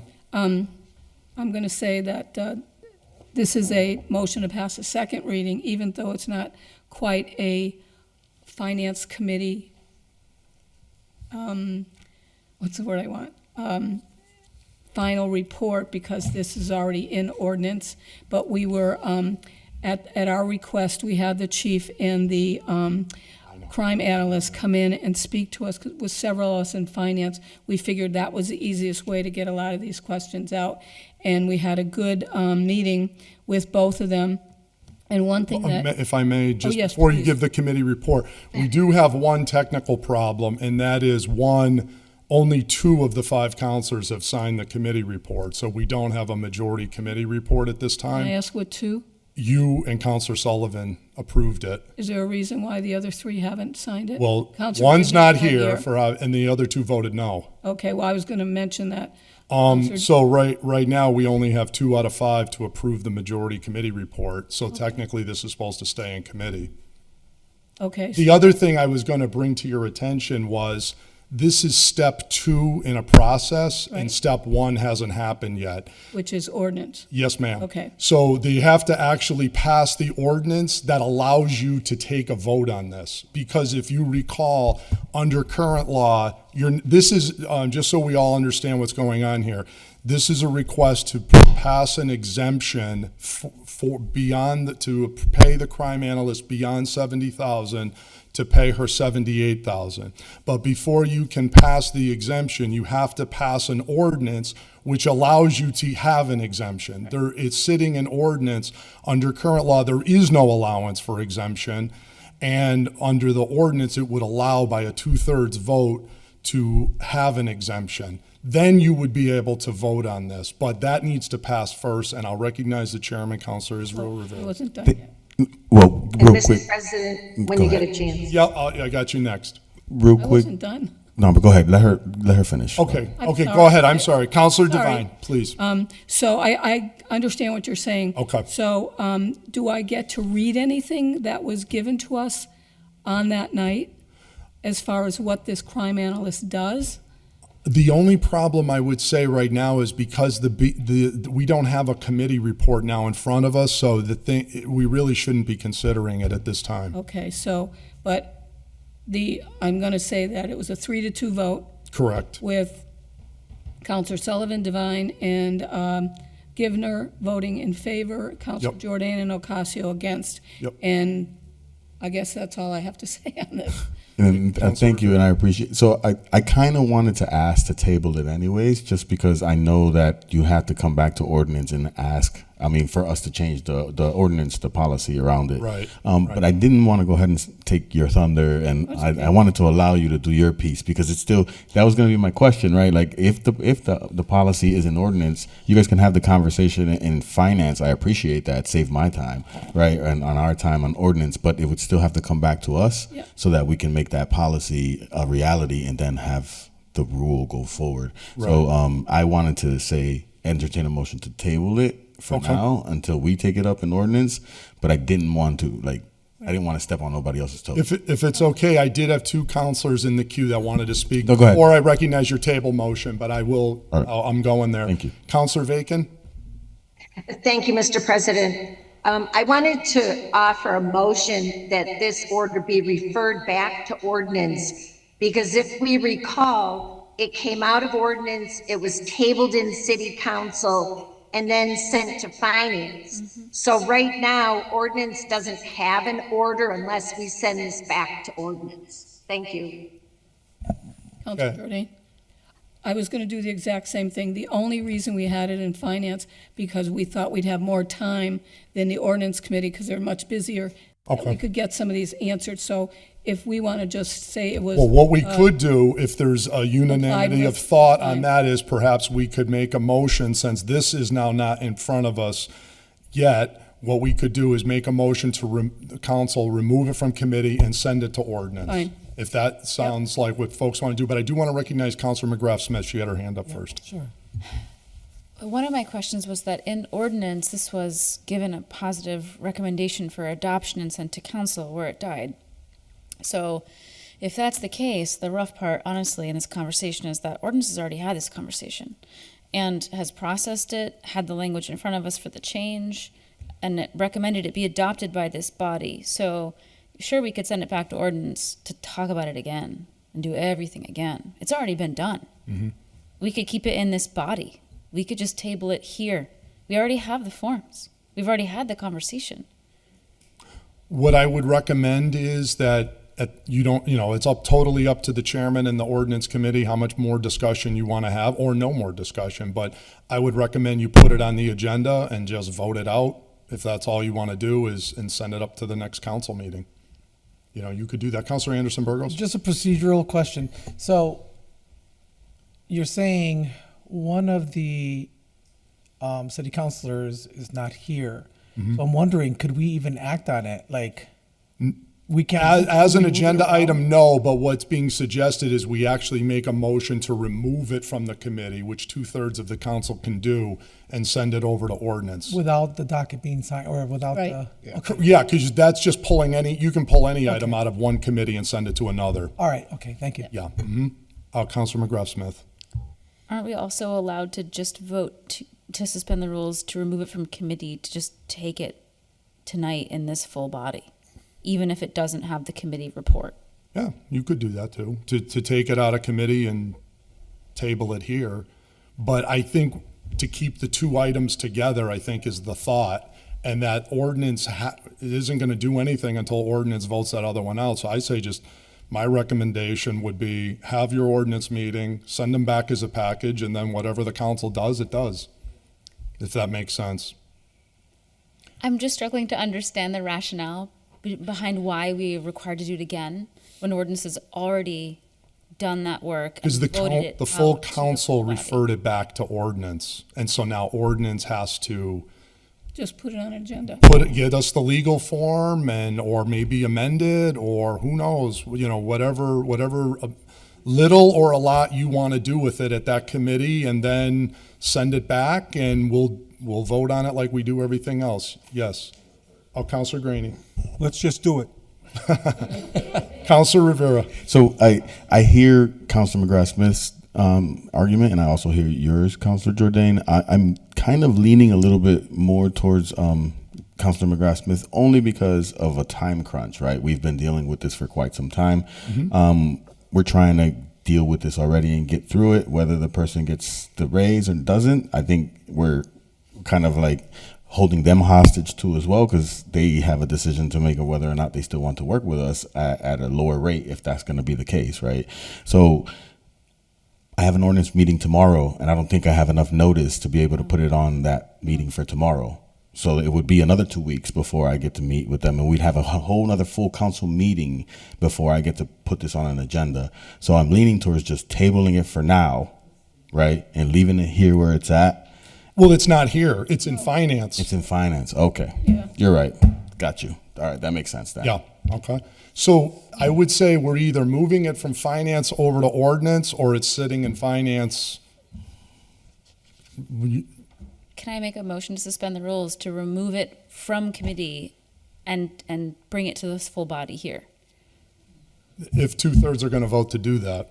Let's see. In fairness, I would like to do it too, but we don't have the Tessa Murphy Ramboletti or Counselor Givner, and I think this is so important. Everybody should be here. Yeah, and the other issue is moving it to here isn't going to make it any faster, because the other item has to be adopted first before you can vote on it. So I'd say just keep them together. Right. So motion to a motion to remove from finance Finance and move it to the ordinance committee. Second. That's seconded. Any further discussion on that? All in favor? Aye. Aye. Opposed? Me. Okay. All right, I think that is 2/3. So that's where it is. So item 31 is now with the ordinance committee to come up the next time that item, whenever ordinance wants to send it back to us. All right, moving on to item 32. Mr. President? Yes. Take item 32, item 33, item 34. These are all out-of-state travel. Okay. Motion is Second. motion is to take items 32, 33, and 34 as a package. All in favor of doing that? Aye. Opposed, so moved. Let me just read these real quick, and then I'll recognize councilors. Item number 32 is that the Committee on Finance, to whom was referred an order that they're hereby appropriated by transferring in fiscal year 2025, $5,000 from police reserve to out-of-state travel. The committee, all 5 members, well, Councilor Givner, we don't know, but she did vote for it in committee. We certainly have 4 signing the committee report, supported that. Item number 33 is a report from the Committee on Finance that we transfer $5,000 in the DPW department from DPW hoisting equipment operator to out-of-state travel. Although he signed the committee jacket, I don't believe he voted in favor of this in committee, Counselor Sullivan, but the other members did. I think it was 4-1. And then item number 34, I mea culpa. We passed that unanimously, but without a recommendation. I just remembered that. Yeah, that one. To adopt, so that's coming in with no recommendation. Item number 34 is coming in from the Finance Committee as well. That is a $5,000 transfer from the Fire Department line to out-of-state travel, $5,000. The committee recommended unanimously that that be adopted. And I'll recognize Counselor Devine for a motion to adopt the... Motion to pass the second reading and adopt the committee report. Okay, to adopt the committee report. Counselor Sullivan? Yeah, if we're voting on these, I want to vote on them separately. You want, okay. So take item 33 out of the package? 34. Oh, 34 out of the package. I'm sorry, you're right. I think it was 33. The DPW one, as I recall, the meeting, So yeah. 32. Okay. So 32 and 34 will be a package, and 33 will be separate. And under discussion, Counselor Devine. Yeah, I believe these are for the Munis conference that several people went to. And that was just some of the transfers that will go into that. It's a Munis conference, San Antonio, Texas, May 11th through the 14th. And there's 1, 2, 3, 4, 5, 6 employees going to that. And they will bring all that information back and teach it to other department heads that are not there. Okay.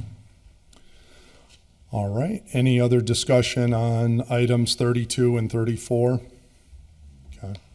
Just for the minutes, again, I continue to believe that you do need 2 votes according to Section 22 of the Charter. I'll just say that for the minutes, so I don't consider anything that doesn't have 2 votes at first and second reading as having been validly adopted.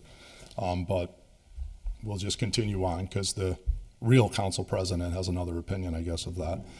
So the motion is on passing the second reading. Any further discussion? Hearing none, the clerk will call the roll on adoption of the committee report and adoption of items 32 and 34. Clerk will call the roll, please. Israel Rivera, Yes. Jenny Rivera, Yes. Sullivan, Yes. Bacon, Yes. Anderson Burgos, Out of the Bartley? room. Bartley, Yes. Devine, Yes. Graney, Jordan, Yes. McGrath Smith, Yes. Ocasio. Yes. 10 yeas. By your vote, you've unanimously adopted that. Item number 33 is a report from the Committee on Finance, which is for all the same reasons that Counselor Devine had said earlier. This one is a transfer in the DPW for $5,000 for the same purpose. A motion, Counselor Devine? Motion to pass the second reading. Motion is to adopt the committee report and to pass the second reading. Any discussion? Counselor Sullivan? Yeah, I was against this, number one, because we're using DPW money. These positions haven't been filled for various reasons. And to take money from those line items, all right, even though it's available, we need to send a strong statement about filling these positions. When we hear everything we hear already from all our constituents about the existing road conditions, the condition of the vehicles in DPW, the attrition that we still have going to other cities, other towns, and out into the private market because of our low pay. This has to be addressed, not just the money is transferred out of the account. I'm completely in favor of us, the training that needs to be done. I'd like to see this happen, but I want the money to come from somewhere else. The reason we sent this without recommendation is I thought they were going to come back to us tonight with some other source of funding for the other $5,000. I don't see anything on the agenda for that. So that's why I just don't want to see anything come out of the DPW budget. Counselor Rivera? Just and through the chair to Counselor Sullivan, as much as I agree with regards to the rates and bringing up salaries so that we can actually man these positions, because it's true, it's a losing battle for us as a city. if the funds are not appropriated and at the end of the fiscal year, the funds end up just going back to the general budget, correct? That's correct. And they would have to find another place to find funding for this particular trip. What if they don't find any other place to do it? So to me, is like, if there's, I guess I get the point of just leaving it there just cause, but I wish we would do that in all departments, right? And there would be no transfers anywhere, and we would just leave it there till the end of the fiscal year, and then we can see what's left over when we have our general budget, so that way we can have some actual revenue, right? Or a number, but that's not the system that we have currently. I'm gonna vote yes, just for the fact of there is no other plan currently. If there was another plan, I would agree with you, and I would vote no. But for now, until another plan comes up or gets put forth, I'm going to vote yes, just so that we are sure that the funding is there. But I just want to make clear that I agree 110% around the positions and making sure that we're paying people what's needed. We can't overpay, obviously, but we want to make sure what's needed, that we can fill the positions and keep the people here employed, so that way we can have an efficient government within the city of Holyoke. But just kind of wanted to state that, because if we're leaving the funds there, which I agree with as well, I just wish it was consistent across the board with that practice. Thank you. Thank you. Councilor Vacan? Thank you, Mr. President. I also want to register a procedural objection to this being a second reading on an order, particularly since we don't even have a vote from committee coming to us at council tonight. Thank you. Right, yeah, to concur with what you're saying. I would like that in the minutes too. Well, we can put it in the minutes for every single one of these. I said it once, but you can rubber stamp my same statement to every single one of these committee reports. Section 22 of the charter, I think, is crystal clear on this point, but we don't want to belabor it. Councilor Sullivan. Yeah, so I understand what my fellow councilors are saying, but we asked the people that presented for this transfer to come to us tonight with alternative source. There's no one here. There's nothing being offered. There's only 3.5 months left in the fiscal year. There's plenty of funds available in other departments, unfilled positions, and nothing's been put forward.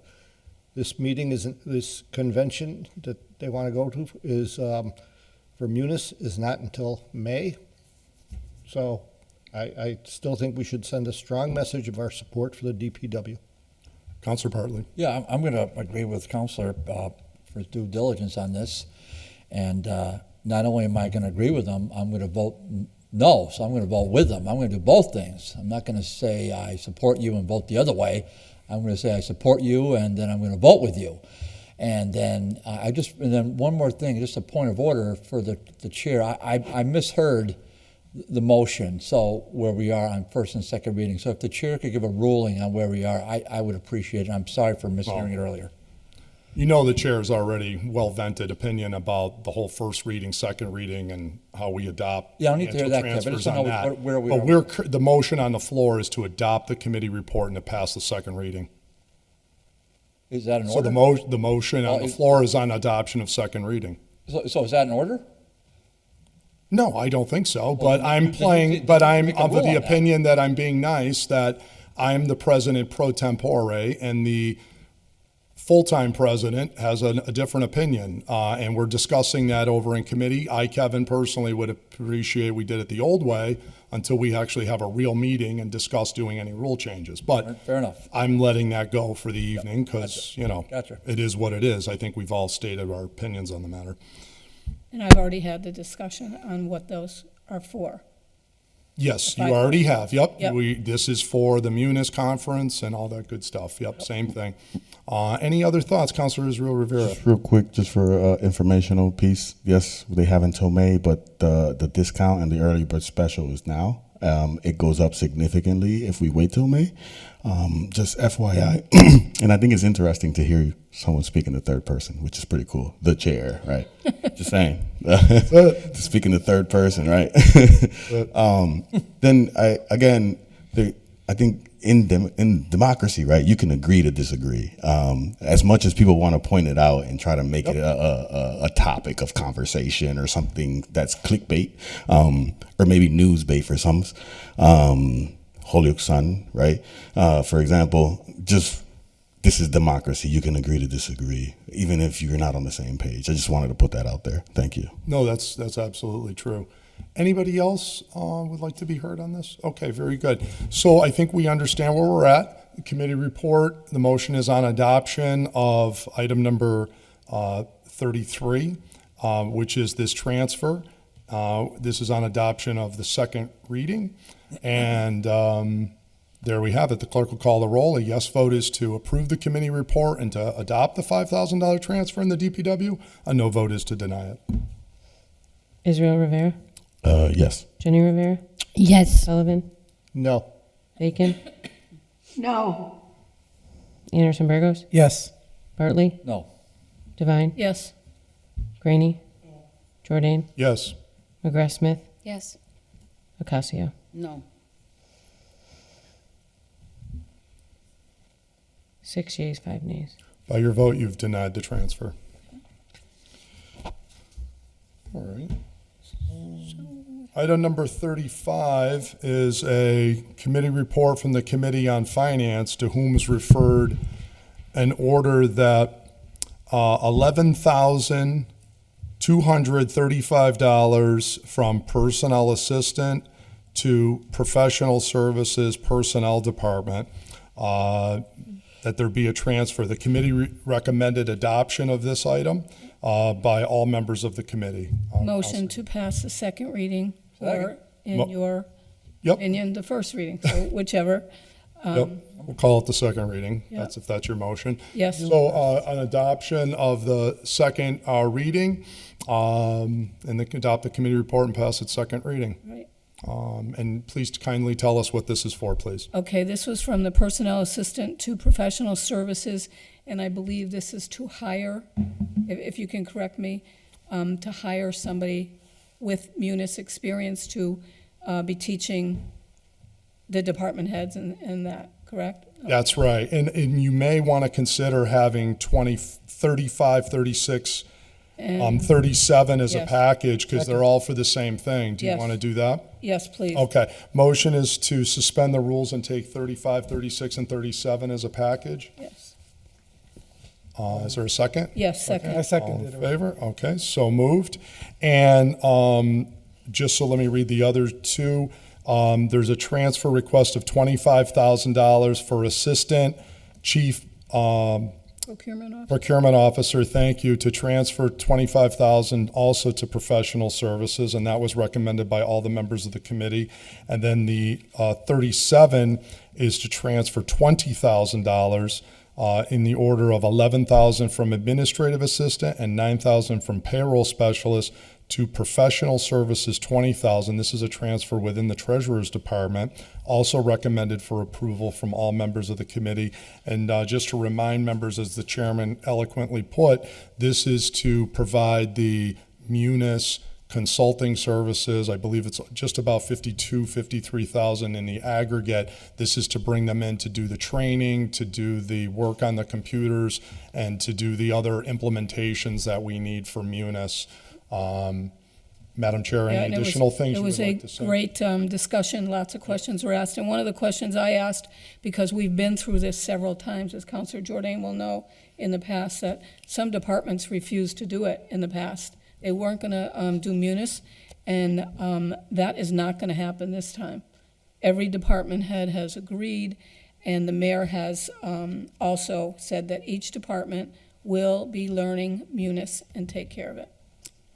Thank you. Councilor Bacon? Thank you. I just have a quick question. So will the consultant be doing different work than the employees that are going out to Texas to get trained to be trainers? Are there two separate tracks running? Yes.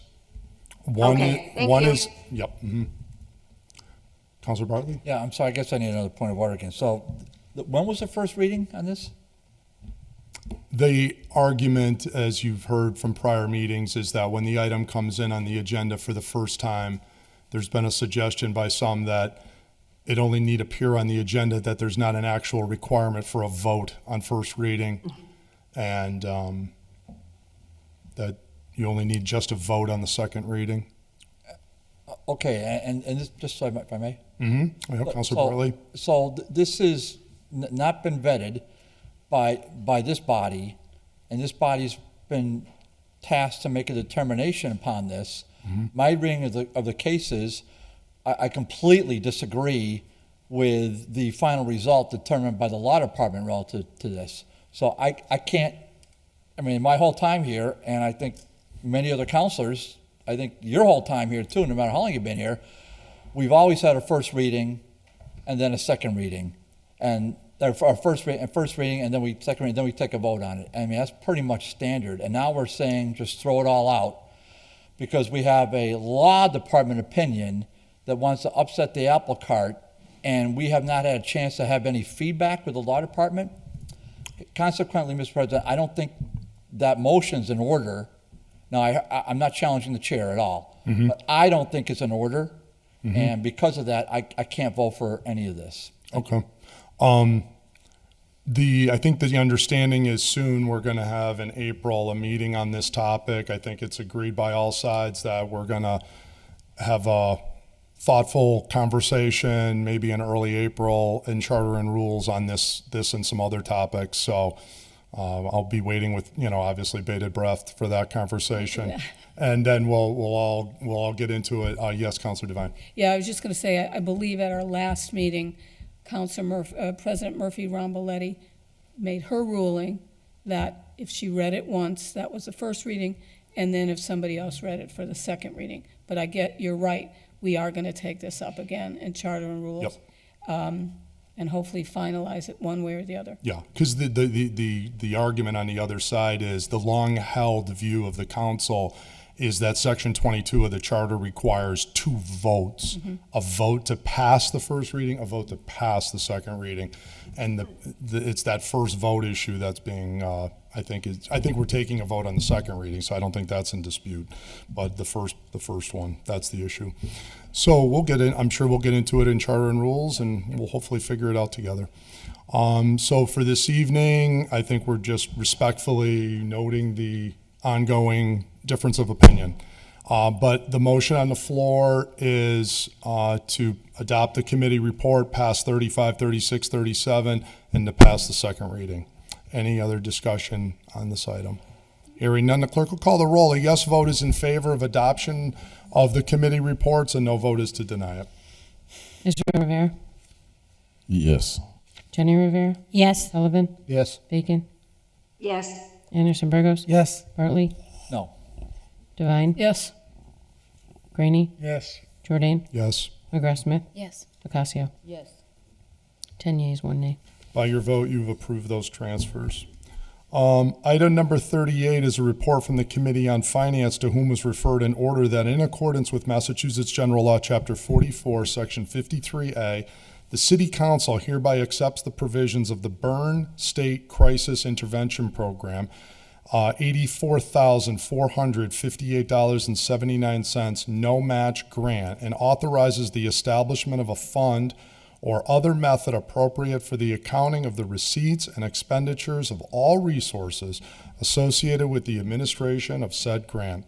Section 2-509, grant reporting. Any city department for which has received a grant funding by approval of the City Council pursuant to Massachusetts general laws or any other authorizing criteria shall, within a reasonable period of time, but no later than 60 days from the conclusion of said grant, generate a detailed report which outlines the planned outcomes with the documented actual results.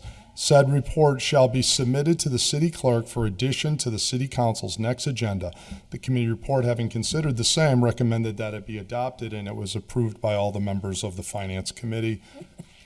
And I can give a report, or do I do A motion first to, I would assume. first or second reading? Your choice. Okay. And second reading. And Aye. what this is the police department is going to join with ROCA. If most people, I believe, know what ROCA is, who ROCA is. And this is a grant to do research projects for adults. You know, if some of them need to know how to fill out an application for a job, if they need to do some schooling, that type of thing. So they will work with ROCA, they'll partner with them, and there will always be a police officer with them to make sure that this grant is administered in the correct way. Any other discussion? And it's a mentoring program. Administered through the police department? Yes, and I do have a note here that if sometimes people may need to go to driving school, so they will teach them how to do that. There's a lot of mentoring in there, but a police officer will always be there. And the police mentioned specifically that it would be in addition to their duties. Right, they wouldn't There be would getting not be any overtime. generation of overtime, like Correct. you're taking a slot from somebody that has to be backfilled. This Right. is all in addition. Yeah, thank you. Yep. Councilor Rivera. Real quick, what item number is that again? We're on item number 38. So I'm confused real quick. So that would take a police officer and put them in a civilian role then? They would no longer be on the street? In that capacity, yes. So that's where I'm kind of confused. If we're struggling to meet certain numbers with officers. They're claiming that, I gotcha. Yeah, what- I know what they're claiming. Oh, okay. And I'm very familiar with ROCA and what they do. They have workforce development coordinators. They have people that do the driving license that are actually on their ROCA team. Mhm. They have a whole, it's very intricate. They provide all the services. So here I'm confused as to how this does, like, how does taking the officer off the street and putting them in a civilian role, which they already have various different positions that can kind of do this. There's ROCA Holyoke, ROCA Springfield, ROCA Boston. It's significantly funded, and they get Shannon Grant monies to do a lot of this work already. So I'm confused as to like how are we replacing that one police officer that we're taking off the street and putting him in a civilian position more or less, but still getting paid as a police officer. How are we replacing that one police officer for the street? That's where I'm confused. Councilor Devine. The only thing I can say is that this was a police grant, and we were specifically told that the police officer was going to be in an acting position more than an operation. I get your question. Is it on his day off? Is he already scheduled to do this? But it's one police officer, and they're not getting overtime for it. They'll get their regular pay. So this is kind of like an assignment that they've been given, but not in overtime. Right. No, I understand that. I think for me the concern is if we're struggling to meet the 93 officer threshold or the 95 officer threshold, and we're taking an officer off the street to put them in civilian position, and it's not overtime or anything like that, but it's a position that they would be doing work that a social worker would do, more or less, and. I'm all for it if we have 100 officers, but right now we're in a position where we have 90, maybe, right? We're still working on a traffic squad. We're still working on a bunch of different things. And for me, it's like in the audit, we spoke about moving away from giving officers civilian duties.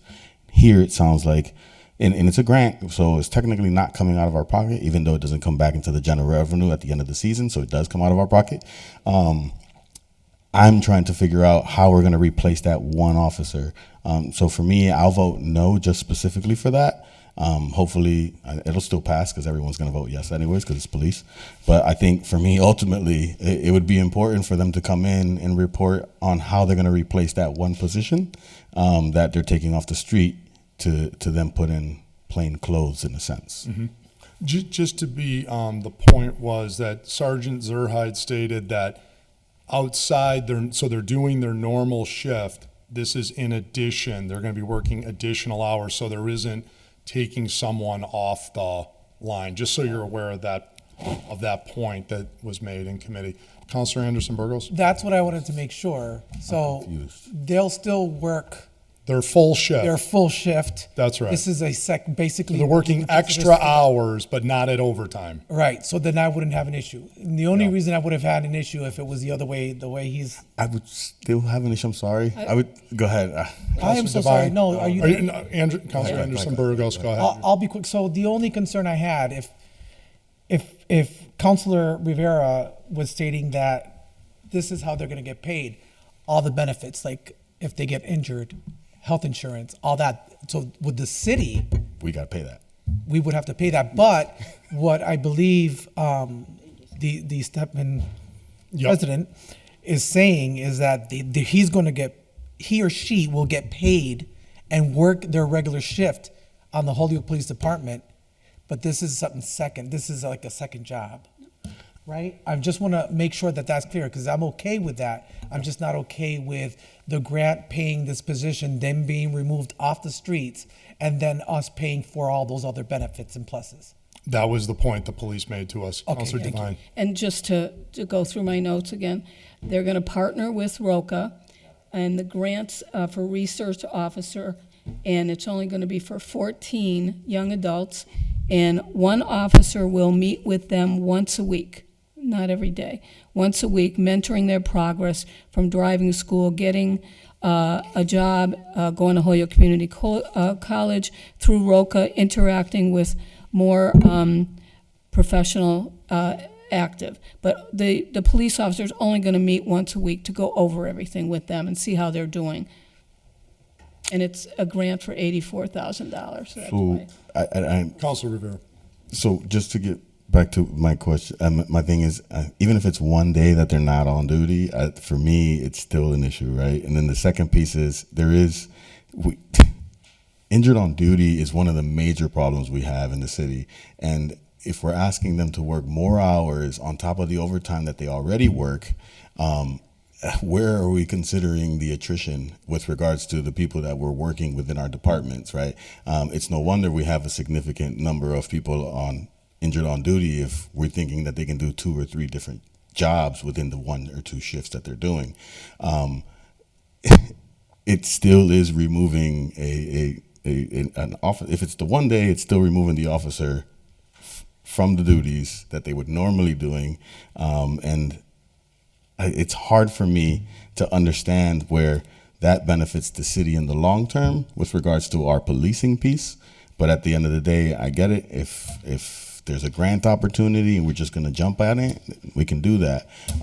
But how are we mitigating the issues that we have around public safety with the officers that we currently have, and paying attention to our employee status, right? And what I mean by that is making sure they're not getting hurt, making sure they're not getting overworked. There are certain things that we, require of the fire department with regards to how many hours on task they can work, right? Because we want them to be the best fit for the position when they're at work. And I think that for police, it kind of should be the same thing, but I will just stop because I'm going on a tangent right now. And I appreciate the time and thank you guys. Okay, Counselor Anderson Burgos. Yeah, I here's the way I see it. So if an officer gets a second job, let's just say this is not the second job, a second job, and he or she goes to work that second job, they're not working for the city at that time.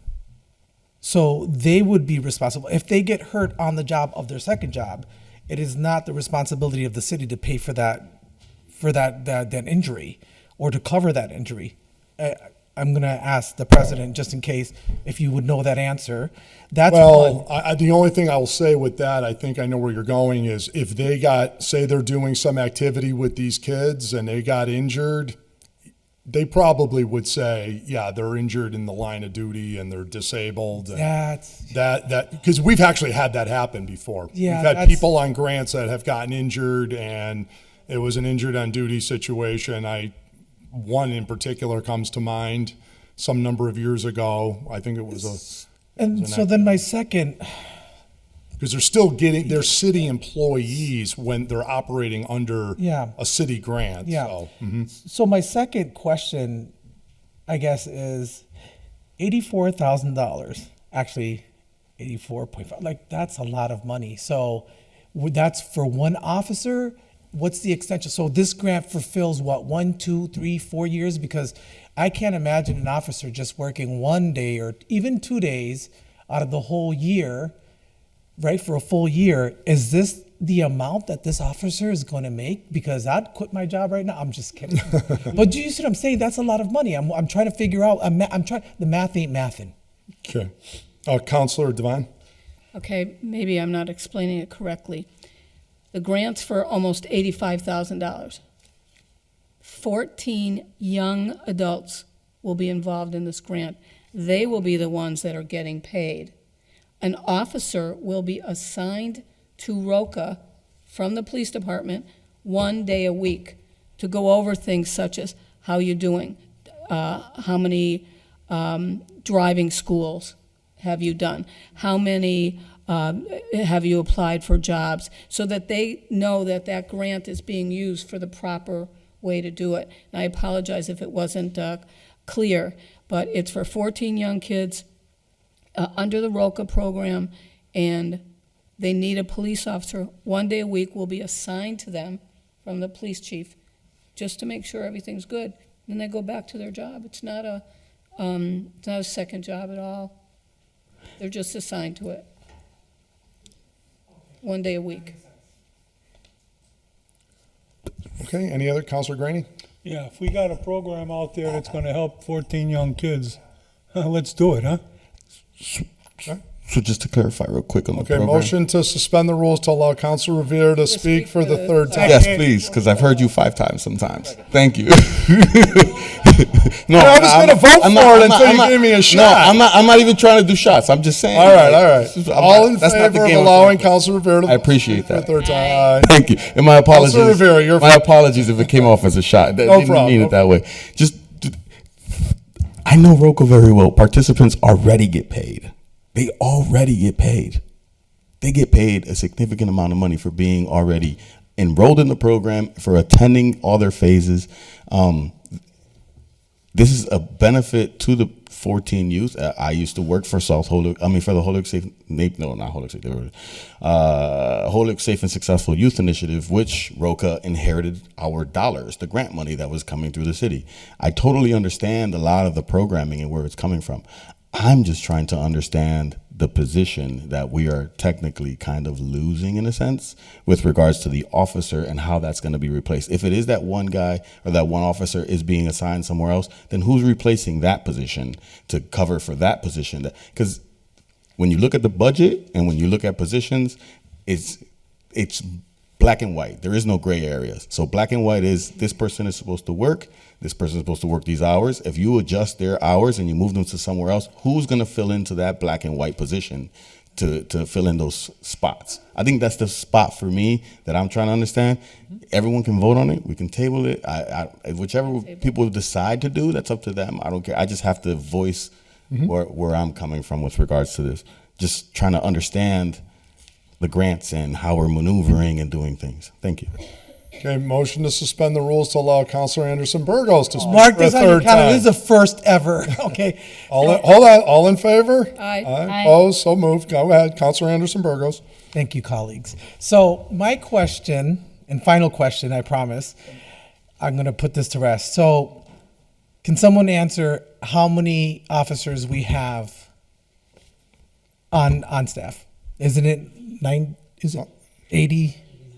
86, right? 89. So 89. 86.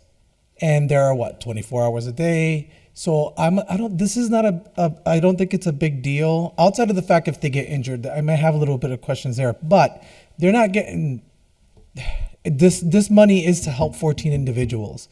And I think we can assist by allowing at least one officer to help these youths. I mean, at the end of the day, that's what I really want to focus on, what this grant is meant to do.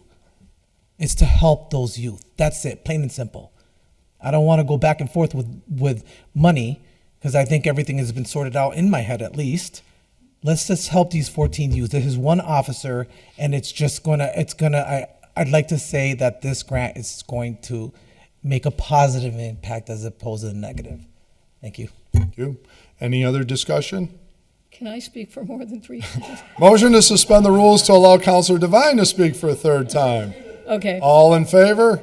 Opposed? Okay. So moved. Counselor Devine. So this one police officer that will be assigned to Roca on some given day, okay, probably will not be there for 8 hours. He's probably going to come in there and say, how you doing?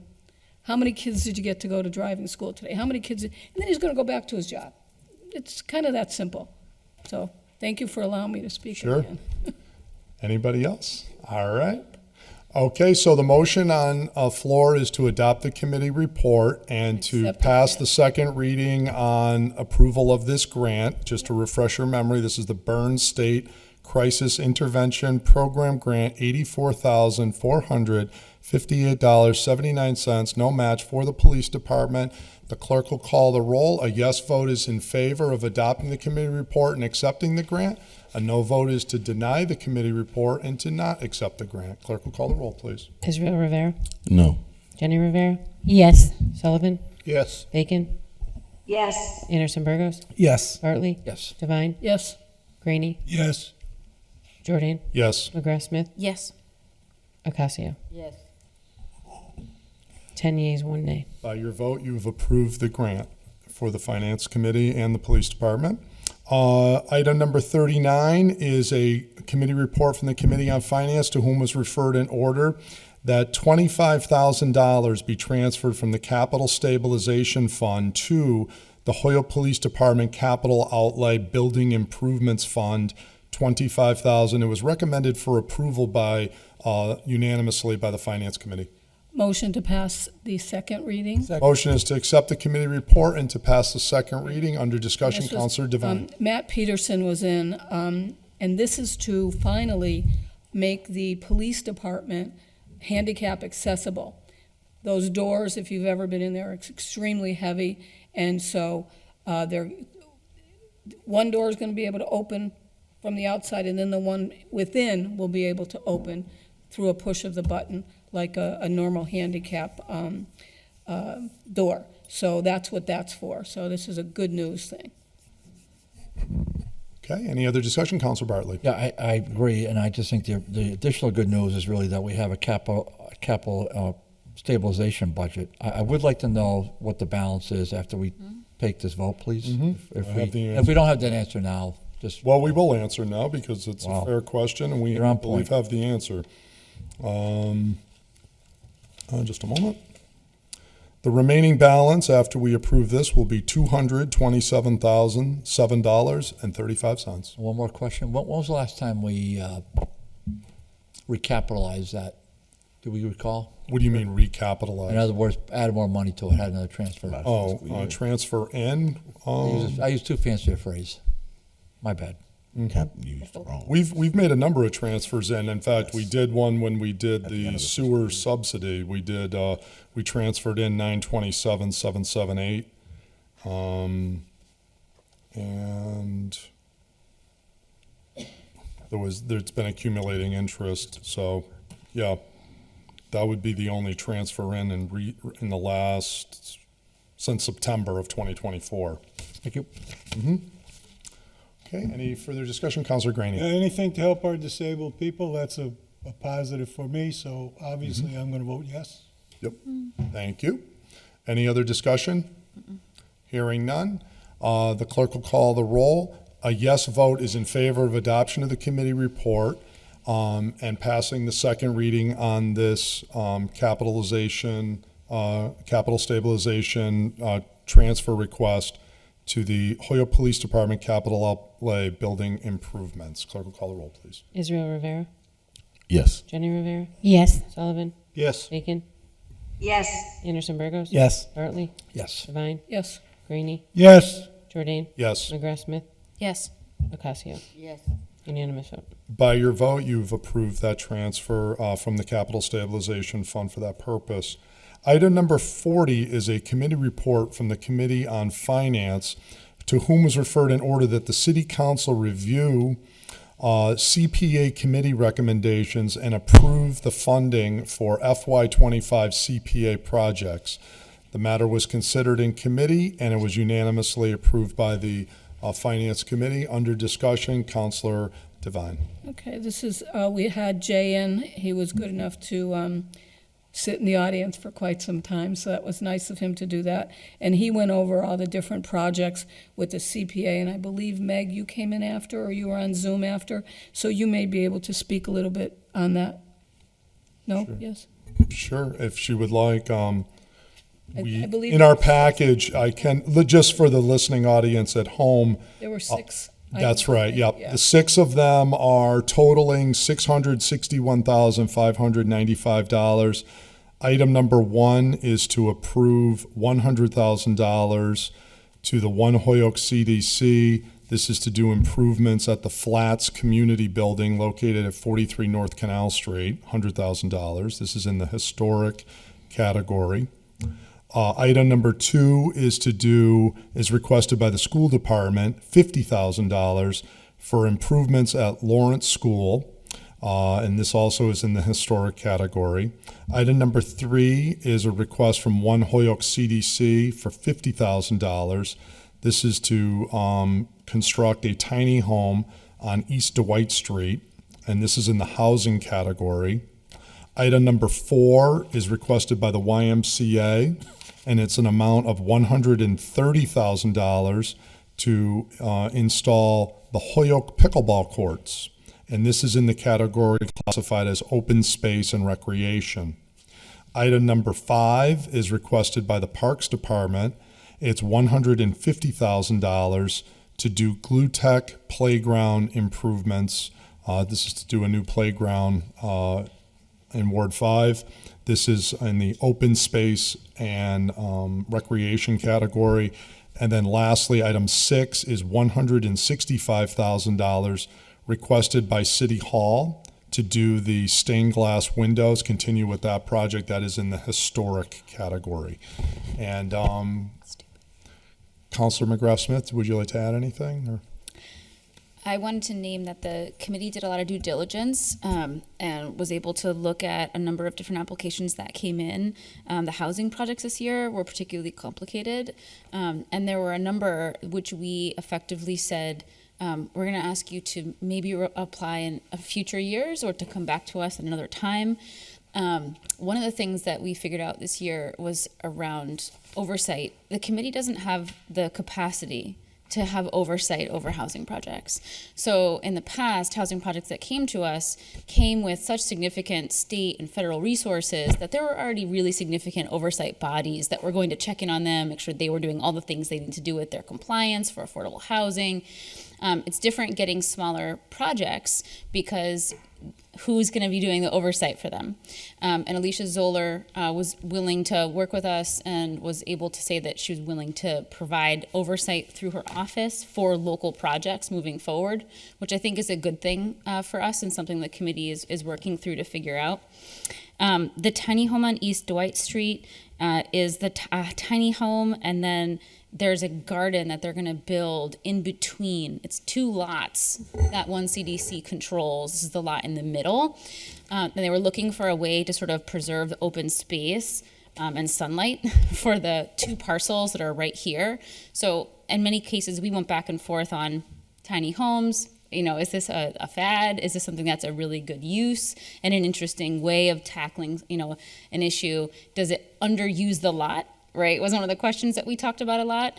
But in this case, it makes sense for what this parcel is and what works for the 2 parcels next to them, that it preserves this open space and sunlight in between these 2 larger parcels and provides a garden that will be able to be shared by all of the residents in that area. So that was the reason why they wanted to move forward with the tiny home there specifically.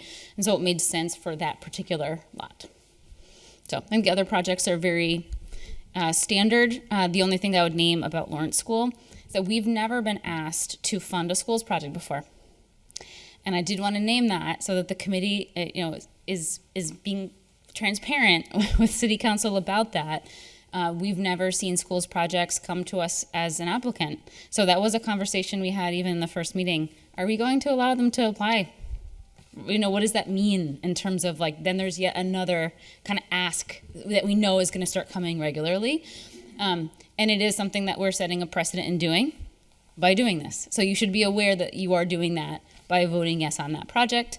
We still think there's a lot of value in supporting the exterior renovation of Lawrence School. They've put a lot of money into that school in terms of doing an upgrade, including all of the new windows, which I'm sure many of you have noticed when you've driven by. They did a really nice job replacing those.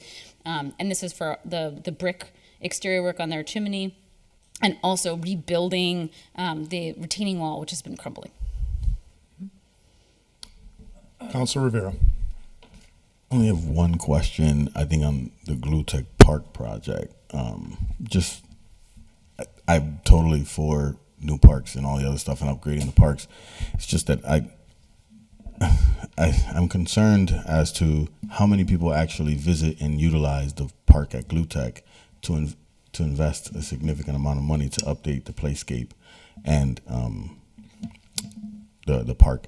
Not to say that they don't need it, because I drove by recently and I used to play baseball there. It's no longer a baseball field for the youth baseball, because nobody actually frequents the space, and anyways. I think for me, the concern, it's not a concern, it's just I'm asking, like, how many people actually utilize the space for us to actually invest in upgrading the park? I'm with it, because I've always thought of CPA as a vehicle to take care of the parks that we can't take care of ourselves through CDBG. And Glutech is a park that we probably more than likely can't take care of through CDBG. That's correct. But so is Jones Point, so is a couple other parks that are actually more frequently used. Springdale Park is another one. So I think for me, the concern is, like, there are other parks that are used more frequently, and I would like to see that those come forward in the application. But if for some reason the Parks and Rec department decided that those were not important at the moment and that Glutech was, then I guess that makes sense. Thank you.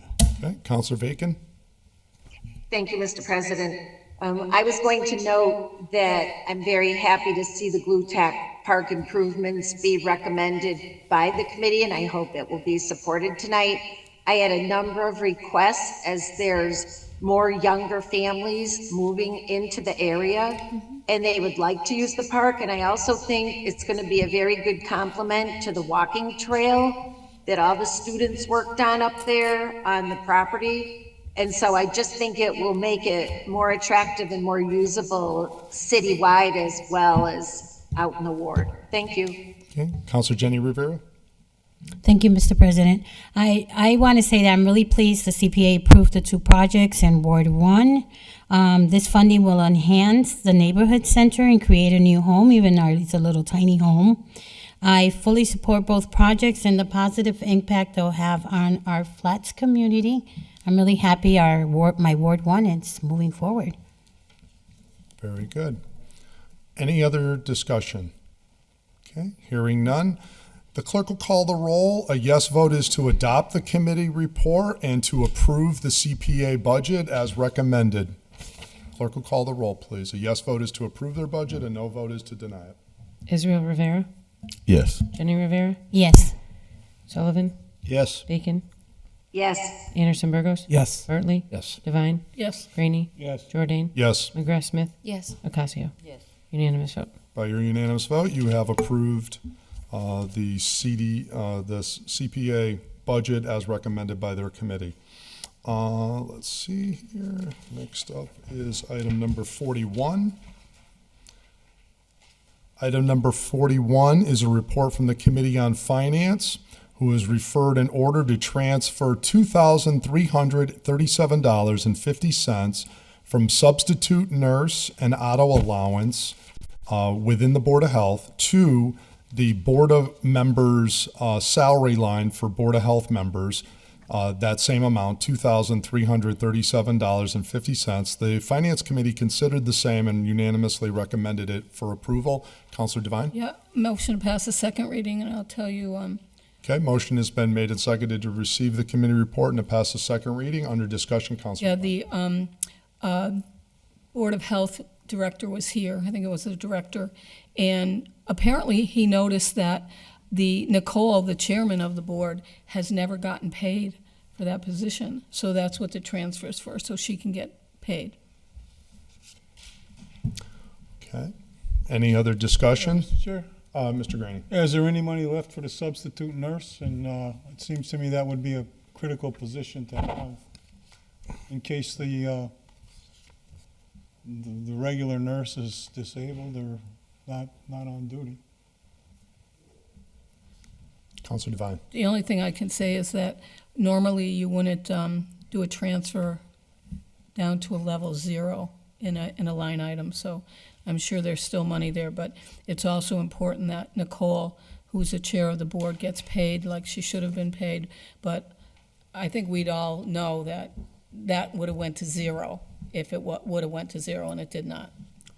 Yes, the only thing I'll also add to what Councilor Devine said is legally the auditor is not supposed to sign off on a transfer if there's not enough salary funds remaining in the budget to pay for anybody that's being paid out of that salary line. So that's kind of your quote unquote insurance protection, that they wouldn't take enough money and transfer out of that line that whoever's getting paid left in that line wouldn't have enough money for the remainder of the year.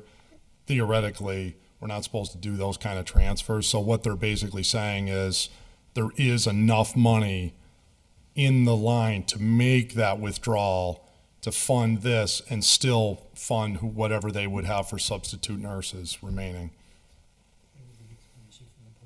Okay, let's take it. Oh, interesting. Okay. It would appear that the report from Mr. Rivers, the Board of Health Director, was that, in fact, he had not been using the substitute nurse line where these funds are coming out of. And the auto allowance line, the other line that's money's coming out, apparently has a surplus of $2,800 in it. And the animal control officer, That's right. who used to get funds from this, is no longer eligible for that stipend, and that amount is actually going to be eliminated in the upcoming 2026 budget. Because he has a new truck. Right. He doesn't use his car. Exactly. So that explains why there was money available in those lines. Okay, thank you, Jeff. Any other discussion? All right, hearing none, the vote will be on adoption of the committee report and to pass the second reading. The clerk will call the roll. A yes vote is to approve this transfer request for $2,337.50. A no vote is to deny it. Israel Rivera, Yes. Jenny Rivera, Yes. Sullivan, Yes. Aiken, Yes. Anderson Burgos, Yes. Bartley, No. Devine, Yes. Graney, No. Jordan, Yes. McGrath Smith, Yes. Ocasio. Yes. 9 yeas, 2 nays. By your vote, you've approved the transfer request. Item number 42 is a report from the Committee on Development and Government Relations, to whom was referred an order that, in the interest of transparency, order that the Collins Center for Public Management present its findings and, working with the Holyoke's Government Restructure Advisory Council on payments in lieu of taxes, pilots, some cities and towns, Boston and Brookline, develop formal pilot policies where the municipality asks the nonprofit to pay a portion of the taxes their tax-exempt property would have paid if it wasn't tax-exempt. Springfield and Concord are exploring the need for pilot policies. Holyoke has hundreds of tax-exempt properties, including group homes, charities, drug recovery agencies, hospitals, Holyoke health centers, churches, schools, colleges, and more that were included in the study. The Development and Government Relations Committee considered the same and adopted it unanimously.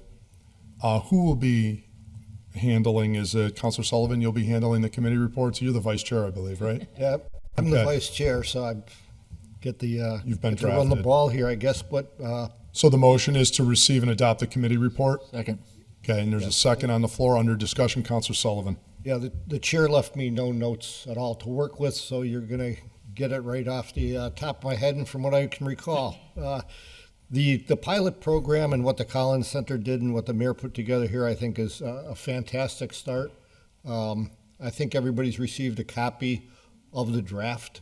I thought it was very well done, long overdue. The highlights that I can remember is the shocking number of nonprofits, non-tax-paying entities. I believe was in the neighborhood of 938 entities in the city. That's a staggering amount. And the one point that I continued to drill home on them with them, we have one particularly egregious nonprofit that's associated with several universities with billions and billions and billions of dollars in funds available.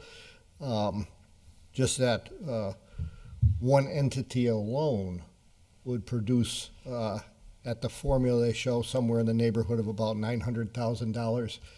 In taxes, they pay $80,000 a year. Nice. So I thought it was a great job they've done. I hope it can be adopted. It was pretty fair across the board. It's looking for a 25% of what the commercial or industrial rate would be for a normal business based on those valuations. It's been successful in other cities, as noted, and I think it's a great start. Okay, thank you, Councilor Graney. Just quickly, many of these, quote, nonprofits have substantial salary commitments, and big money is being passed through them. So it's about time they really started to pay their fair share. Thank you. Councilor Bartley. Yeah, I would just say that we have to be careful of this. This is something that I put forth to the mayor, and now he's run with it. I'm very happy he's doing so because of the significance of it. Other communities have done this especially in bigger cities in the eastern side, especially with colleges that have a tremendous amount of money. I think we still have to be a little bit cautious. In terms of, we're just receiving and adopting a committee report. You can't put this in ordinance. You can't have any enforcement behind it. It's really the mayor's discretion whether or not to go forward. But I think what this report shows is there's a lot more properties that are potentially in line than what we really even deem true. I understand from the proponent of this that there was a lot of stops and starts to try to get this through, but these communities were persistent and they had some good success. You'll notice the ones listed on here are, there's a pretty sizable college commitment in those areas, and I think that helps. I mean, clearly we can't really do much with HCC. I've tried and failed myself to try to do something with them. They do have a foundation. It's the largest foundation of any community college in New England. It was started by Dad, but really benefited by Elaine Marieb.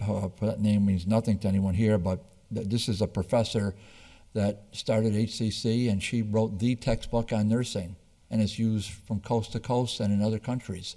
And she made thousands, if not millions of dollars, and she gave it back to her school where she started.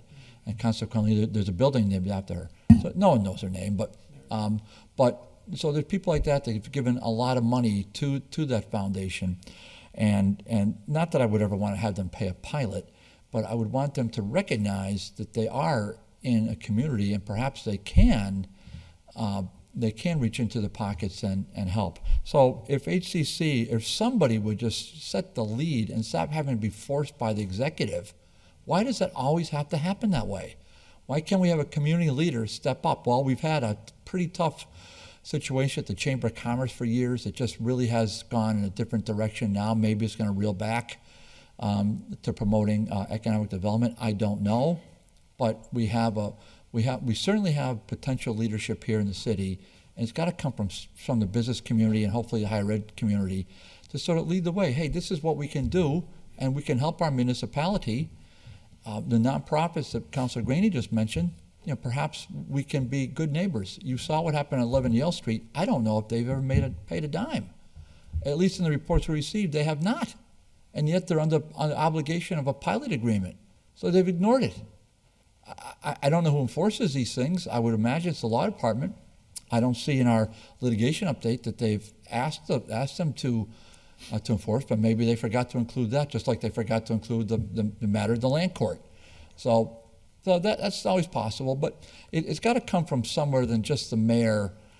The mayor's overwhelmed. It's got to be someone else reaching out to the mayor's office to say, this is what we'd like to see happen, and hopefully that'll work out and the mayor communicate with us. So let's see. Thank you. Councilor Rivera? Thank you. Disclosure, I'm actually on the foundation, just so you know.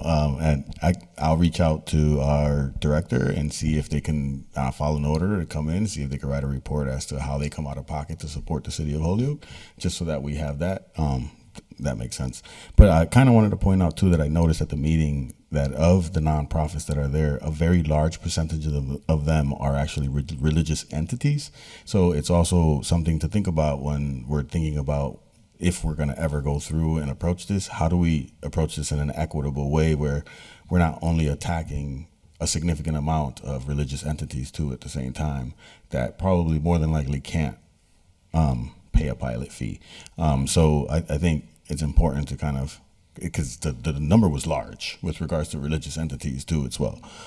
So everyone should pay their fair portion. I agree with that, and I'm glad this was filed. I'm glad it was taken up, because in Holyoke we have a large number of nonprofits, but at the same time I'll err on the side of caution with my fellow colleague, Councilor Bartley, with regards to how we approach this, because this can impact these nonprofits in a way where they may no longer exist. But thank you. Councilor Devine? Yeah, just a couple things. One, I'm on that committee. The mayor has put me on that pilot committee, so we've been working on that, and it's coming along pretty good. Years and years and years ago, they would do pilot programs, but on a handshake. Nothing was ever in writing. So that's one of the things that we're trying to do. And the other thing, just as a offside, I do know Dr. Elaine Marab, and I had her in botany many, many years ago at Holyoke Community College, and she was a wonderful professor, and she did leave a lot of money to Holyoke Community College. She was terrific. Councilor McGrath-Smith? All set? No, thank you. Okay. Anybody else? Any other discussion? Okay. All right, very good. So the vote at this time will be not a roll call vote on this, because it's just simply to be complied with, on adoption of the committee report from Development and Government Relations, that this item number 42 has been complied with. All in favor? Aye. Opposed? So moved. Item number 43 is a report also from the Committee on Development and Government Relations, to whom was referred in order that a communication relative to the Holyoke draft pilot report recommend that this order has been complied with. And that comes from a majority of the, a unanimous vote of the DGNR committee. Yeah, I think we should have just taken it as a Taken package. them both, yeah. Well, we've already done the other ones. So Motion just to motion to receive- approve. receive and adopt. Yep. Okay. Motion to receive the DGNR committee report and that adopt that it's been complied with. Any other discussion? Hearing none. All in favor? Aye. Opposed? So moved. Item number 44 is a report from the Committee on Development and Government Relations, to whom was referred in order that the Parks Commission forward the proposed lease between the city and the Blue Sox to the City Council for its review and approval as soon as possible, i.e. preferably prior to the start of the 2025 baseball season. The committee has considered this item and has unanimously voted that the item has been complied with. Mr. President, Mr. Chair, can we suspend and add 44, 46, and 47, take them as a package, because they're all Okay. kind of the same thing. 44. Second. Okay, motion's been made and seconded to take 44, 45, and 46 as a package. 44, 46, and 47. Oh, I apologize. 44, 46, Why not 45? and 47 as a package. All in favor of doing that? All right. Opposed? So moved. Item 46 is a report from the Committee on Development and Government Relations, to whom was referred a communication from Park and Rec from February 28th, 2025. It is the Elms College contract for 2025. The committee recommends that that be adopted unanimously. And item number 47 is a report from the Committee on Development and Government Relations, to whom was referred a communication from Park and Rec. It is also from 2/28/25, it is the Blue Sox contract for the 2025 season. Recommend that it be adopted. And that is voted for approval by the committee unanimously. So under discussion, Councilor Sullivan? Yeah, not much to say. They gave us the contracts. They look good. I don't know if Councilor Bartley has something to add to it. Just for the folks that are listening at home, it appears that for the Blue Sox, there's a rental fee for 22 regular season games for $11,000. And there's a number of terms. And then, let's see, for Elms College contract,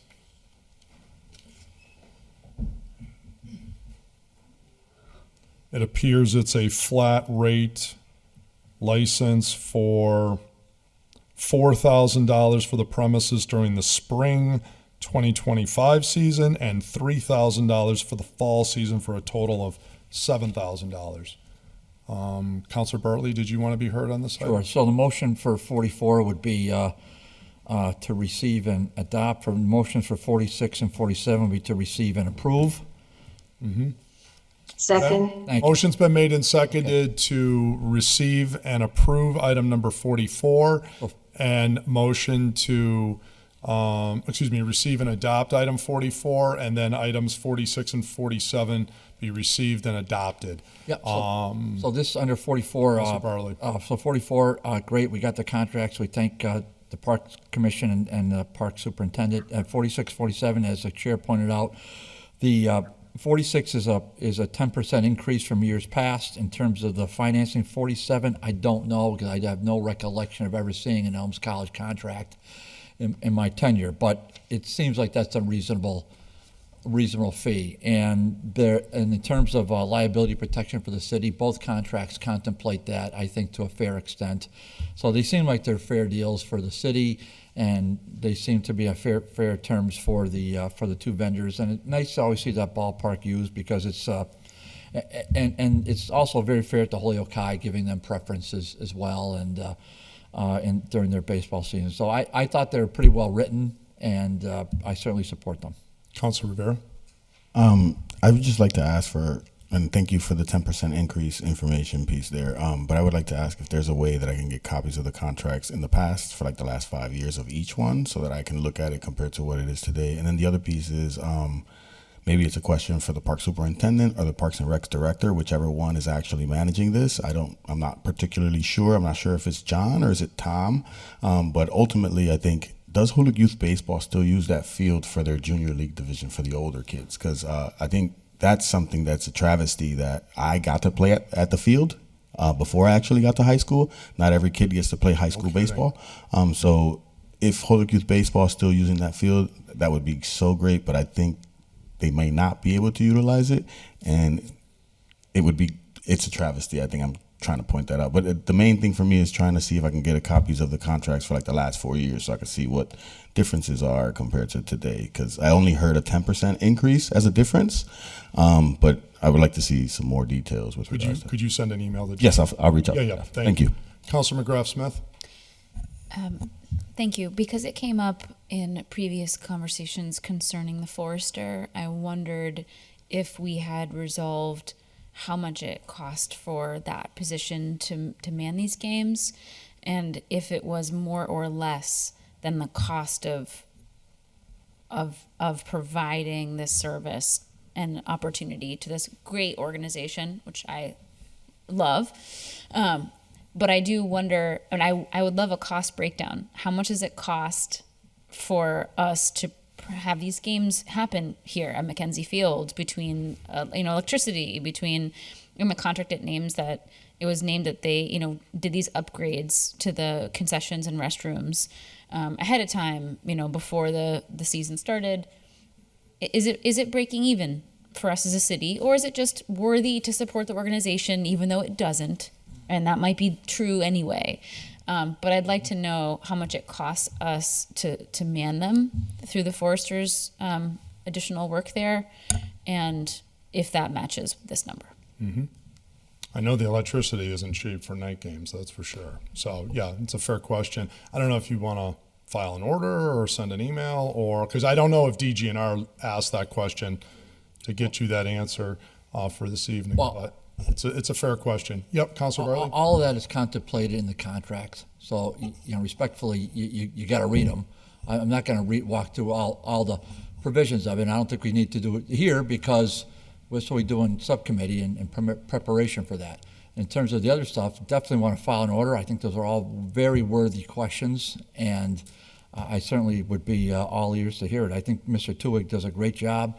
He certainly supports that field, works a lot of hours there, as he does on all the fields. And so we noticed that the Crozier Field tennis nets are up.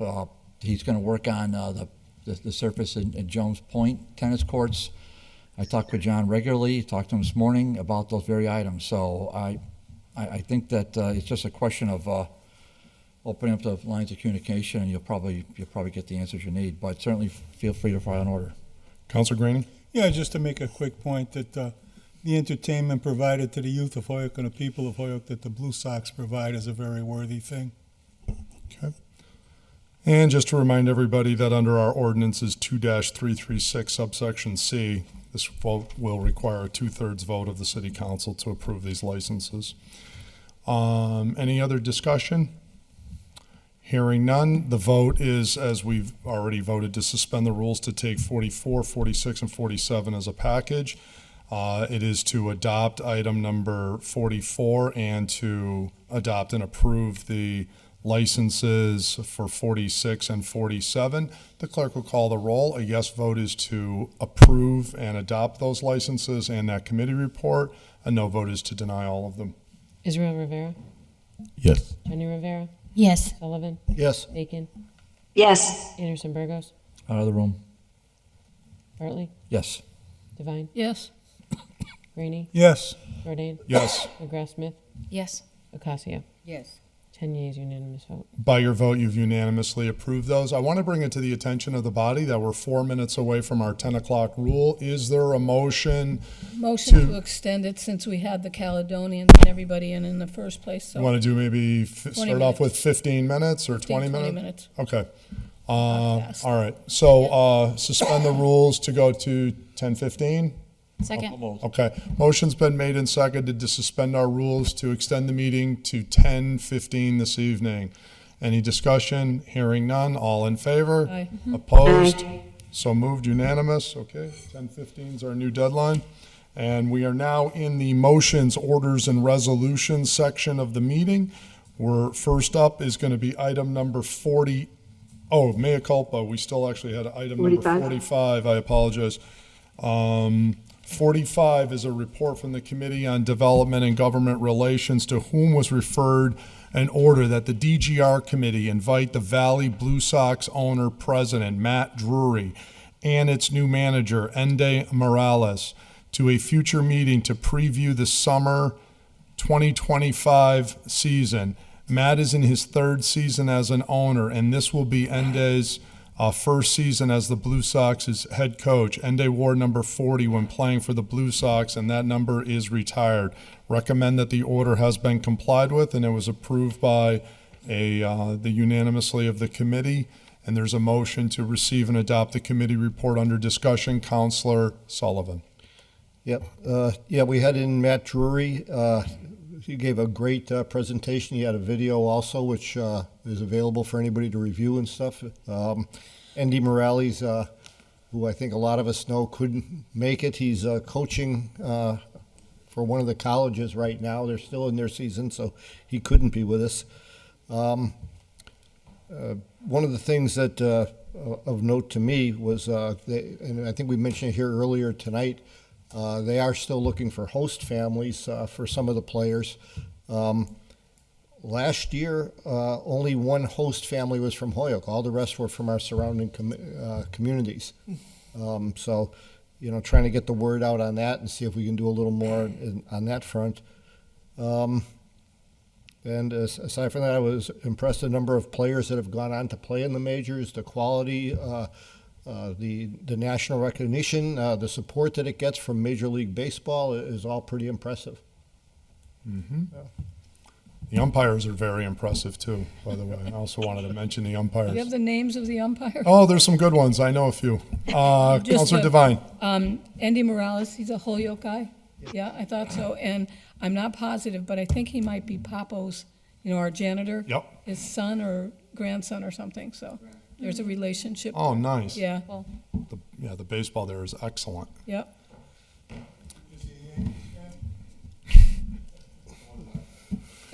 Counselor Bartley. Yeah, that's why I wrote the order the way I did, because I certainly want to give him credit for being the real star that he is, a Holyoke kid, and obviously he's a superstar, and now he's a top-notch coach, and he's getting the recognition he deserves, and he's going to go on to an even bigger future, I'm sure. And as a vice chair said, they're major league players, double-digit major league players that come through the Holyoke Blue Sox. I can't say double-digit major league umpires have moved on. I certainly can't say that. No. In fact, I strongly doubt it. But We've got a few from Holyoke, though. Not from that league. No. But they're still quality umpires, quality ball clubs. It's a wood and bat league. It's still exciting baseball if you're into such thing, which I happen to be. And in terms of the investment from Matt, I'm sorry I had to walk out of the meeting prior to it, but I filed the order, and I really appreciate the committee taking it up as they will. And it was just a really excellent report to hear about that. And the video is worth watching. Thank you. Okay, thank you. Any other discussion? Hearing none. All in favor of adopting the committee report? Aye. Opposed? So Aye. moved. All right, now we're on to motions, orders, and resolutions, and we'll begin with item number 48, is an order introduced by Councilor Israel Rivera. Order that the chief give us an update or a plan as to how and what the approach is to begin tackling issues outlined in the MRI audit. Receive and send to public safety, or? Yes, public safety. Motion's been made and seconded to receive item 48 and refer to the Public Safety Committee. On need discussion. Hearing none. No. All in favor? Aye. Opposed? So moved. Item number 49 is an order introduced by Councilor Israel Rivera. Order that the Honorable City Council develop a vision statement that outlines the council's goals and aspirations for the community. So real quick, there's a couple of them that are mine. If we could take them up as a package. Sure. Motion to take up They kind of 49, coincide. 50, and 51 as a package. Okay, motion's been made and seconded to suspend the rules to take up 49, 50, and 51 as a package. All in favor of that? Aye. Opposed, so moved. Item number 50 from Councilor Rivera is ordered that the Honorable City Council develop a list of core values that is developed and supported by all individual councilors. Item number 51, also by way of Councilor Rivera, order that the Honorable City Council develop a mission statement focused on key priorities such as community focus, prioritizing the needs and quality of life for all residents, inclusive decision-making, ensuring representation and consideration of diverse perspectives, fiscal responsibility, managing public funds wisely, transparency and accountability, open communication with the public, and lastly, sustainable development, planning for the future with environmental considerations. Public service, if possible. Go ahead. Just a suggestion, perhaps the president could put an ad hoc committee together to go through all of these things, to meet and go through these things, and then report back to the full council, or just go to public safety, whatever you want. I'm not against that, but I would say public service and not public safety. I'll second that. I'll second that. Motion's been made and seconded to send it to public service. These three items, any discussion? Hearing none, all in favor? Aye. Opposed? Aye. So move. Item number 52 is an order introduced by Councilor Bartley that the City of Holyoke staff our municipal garages over parade weekend. Years ago, I presented and we approved a parade weekend parking fee of $10 per car for daily parking. DPW should staff the entrances Saturday and Sunday mornings, and he is recommending that it be referred to Matt Sokop with a copy to the police. So moved. It is so moved. Is there a second? I'll second. Second. Under discussion? Councilor I Bartley? did speak with, first of all, I'm very proud of this because it's something that they've been doing for a number of years. So it just shows that we did some innovative things under your presidency, and it was and this is certainly one of them, because this has been in the game since I've been on the board. So, and I was under your leadership as president. You helped me support this and get this passed, and it's been a winner. And it turns out there was a little bit of a lull for a couple of years. I forgot about it, but then I did speak with Matt Sokop, Mike Gallagher. They are on point. They're going to have the staff for Mayor Prue, Mayor Topier, and any other municipal lot. So it's the only thing we don't have a regular handle on is the amount of the money. I mean, it's somewhere in the neighborhood of 400 parking spaces, give or take. I'll stand corrected, times 10, so we can figure out the math per day. And but I did speak with Matt today, and he said he would send us a report summarizing this year's parade activity on this one. So, very happy about this. Thank you, Mr. President. Okay. Motion's been made and seconded to receive and adopt these, refer these to the DPW and the police. All further discussion, Councilor Rivera. The question I have with regards to that, because that's all great too, when the funds are raised, and maybe it's a different order or me calling up to find out, can the funds be appropriated to parking in the future? So there's a parking advisory committee that we've come up with, and they've been meeting, and there's a plan together. So those fees that are being charged, it kind of would make sense if it can go into a pot that the parking, maybe not the parking advisory committee because it's advisory, but ultimately that when things need to be made or decisions need to be made that costs money, that it can be tapped into from that particular. I don't know if this is an order or just talking with them and seeing if they could identify that. But in my experience, it sounds like it might be an order and making them do that. So that way it's identified that that's happening. Then I would like to try to see if maybe it's a separate order too as well, to extend that for the Fiesta Patronales. So that way it's happening when that happens too as well. So that way we're charging when those parking lots, it's happening across the board. And I'm sure it does happen, but it might not be an order that was filed like Councilor Bartley just did. So just wanted to point that out. Thank you again. This is a great opportunity for us to kind of, especially when it's out of towners, trying to make a significant revenue with regards to providing the spaces that we have, and we have parking lots that need maintenance. So it kind of makes sense to bring that revenue in. Just wanted to point that out. Thank you. Great. Any other discussion? Hearing none. All in favor? Aye. Opposed? So Mr. moved. President, can we take 53 and 54 as a package? Please give them abbreviated readings, and please, just after we do that, refer them to charter and rules. That just really, you don't really need to drill down every word. Okay. Motion's been made and seconded to take 53 and 54 as a package with abbreviated reading. All in favor? Aye. Opposed? So moved. Councilor Bartley introduces two orders here. One is that City Council Rule 4 be amended. He has a number of language changes trying to advance public transparency relative to late file orders. Item number 54 is that City Council Rule 4 also be amended relative to how it was, so long as it is in writing to the clerk, any member may opt out of having his or her agenda sent via U.S. mail. Instead may have the agenda sent via electronic mail, a personal delivery, or not at all. Okay? Yeah, on the motion, refer to charter and rules.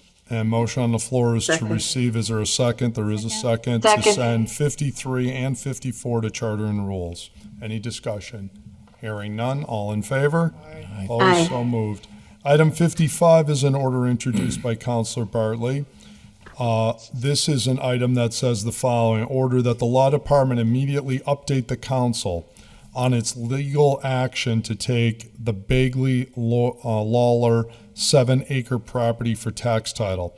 The matter is pending in land court. See docket number 2023TL0052, City of Hoyoke versus David Bagley of the Bagley Family Realty Trust et al.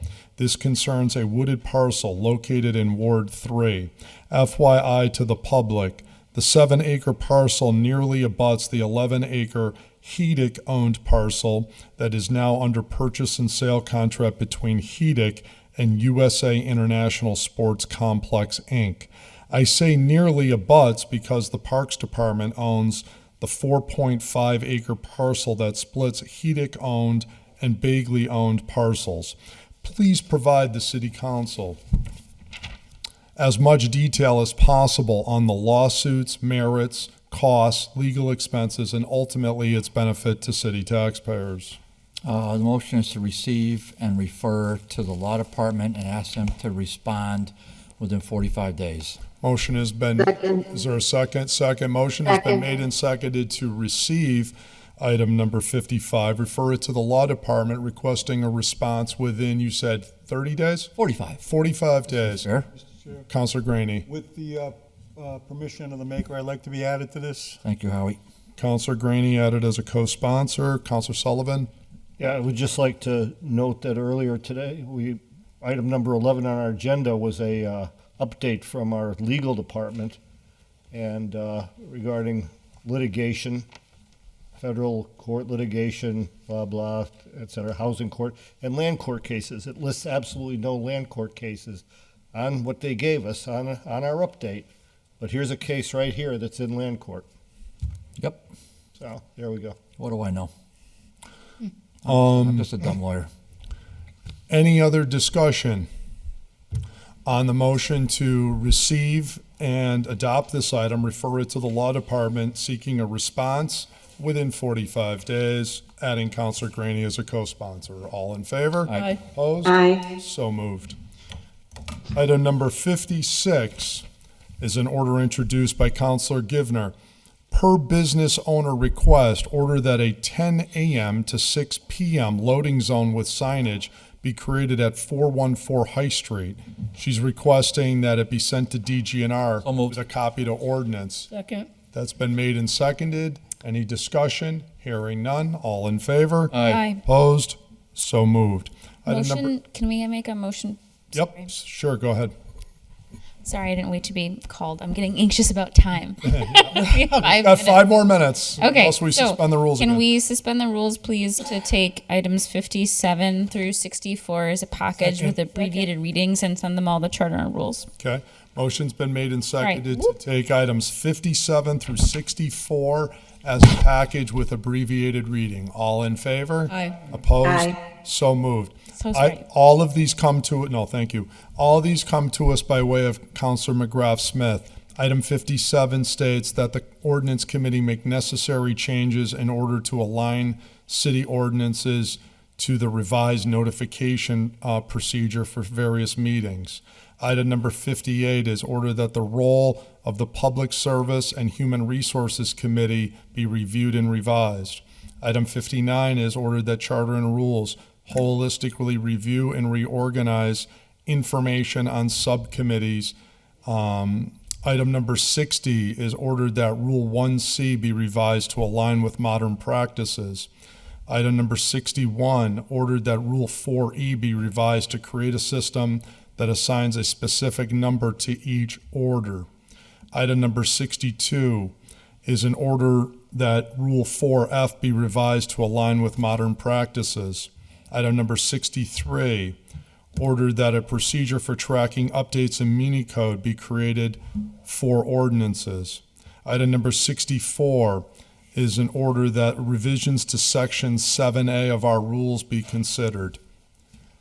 The motion on the floor is to receive and refer all these items to the Charter and Rules Committee. Under discussion, Counselor McGrath Smith. I just need to amend my order that 57 and 63 should go to ordinance.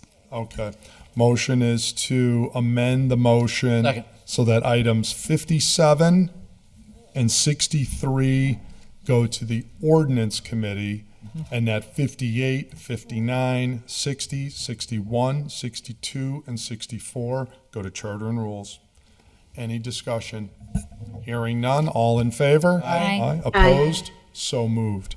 Item number 65 is an order introduced by Counselor Murphy Ramboletti. Ordered that at the recommendation of the Hoyoke Police Department, the City Council review and update its towing ordinances related to fees. Be received and sent to ordinance committee. Motion has been made Second and that. seconded On to discussion. receive item 65 and refer it to ordinance. Counselor Bartley. I would like to make a very friendly amendment. If you're going to say this on the recommendation of HPD, well, I would like to refer this to HPD and have them send the chair and the administrative assistant the recommendation in writing, so we have it in advance of the meeting. Because if we don't make it clear, they won't do it.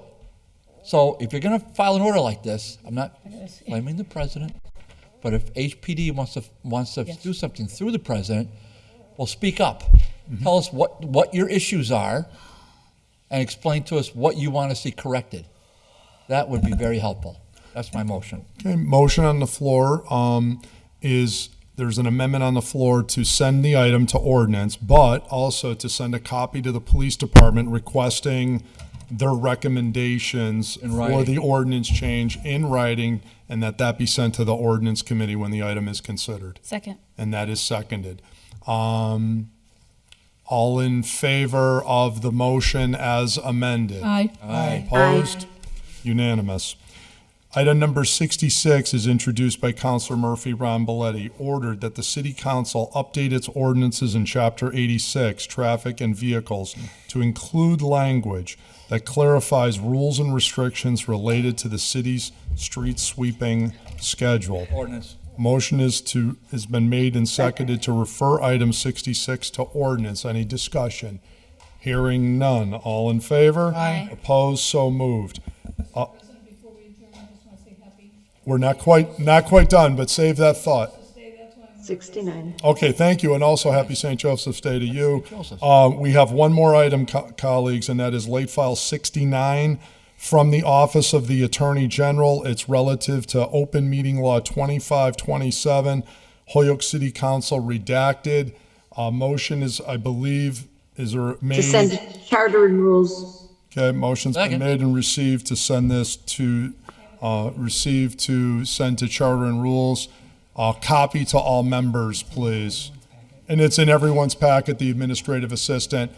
Counselor Sullivan? Yeah, I'd like to make note of two things. Number one is that our law department received this on March 5th, and it comes to us as a late file tonight. All right, and just so it doesn't disappear, all three complaints was found that the city council violated the open meeting law. Okay, motion is to receive and refer to the Charter and Rules Committee. All in favor? Aye. Opposed? Aye. So moved. Motion to adjourn would be in order.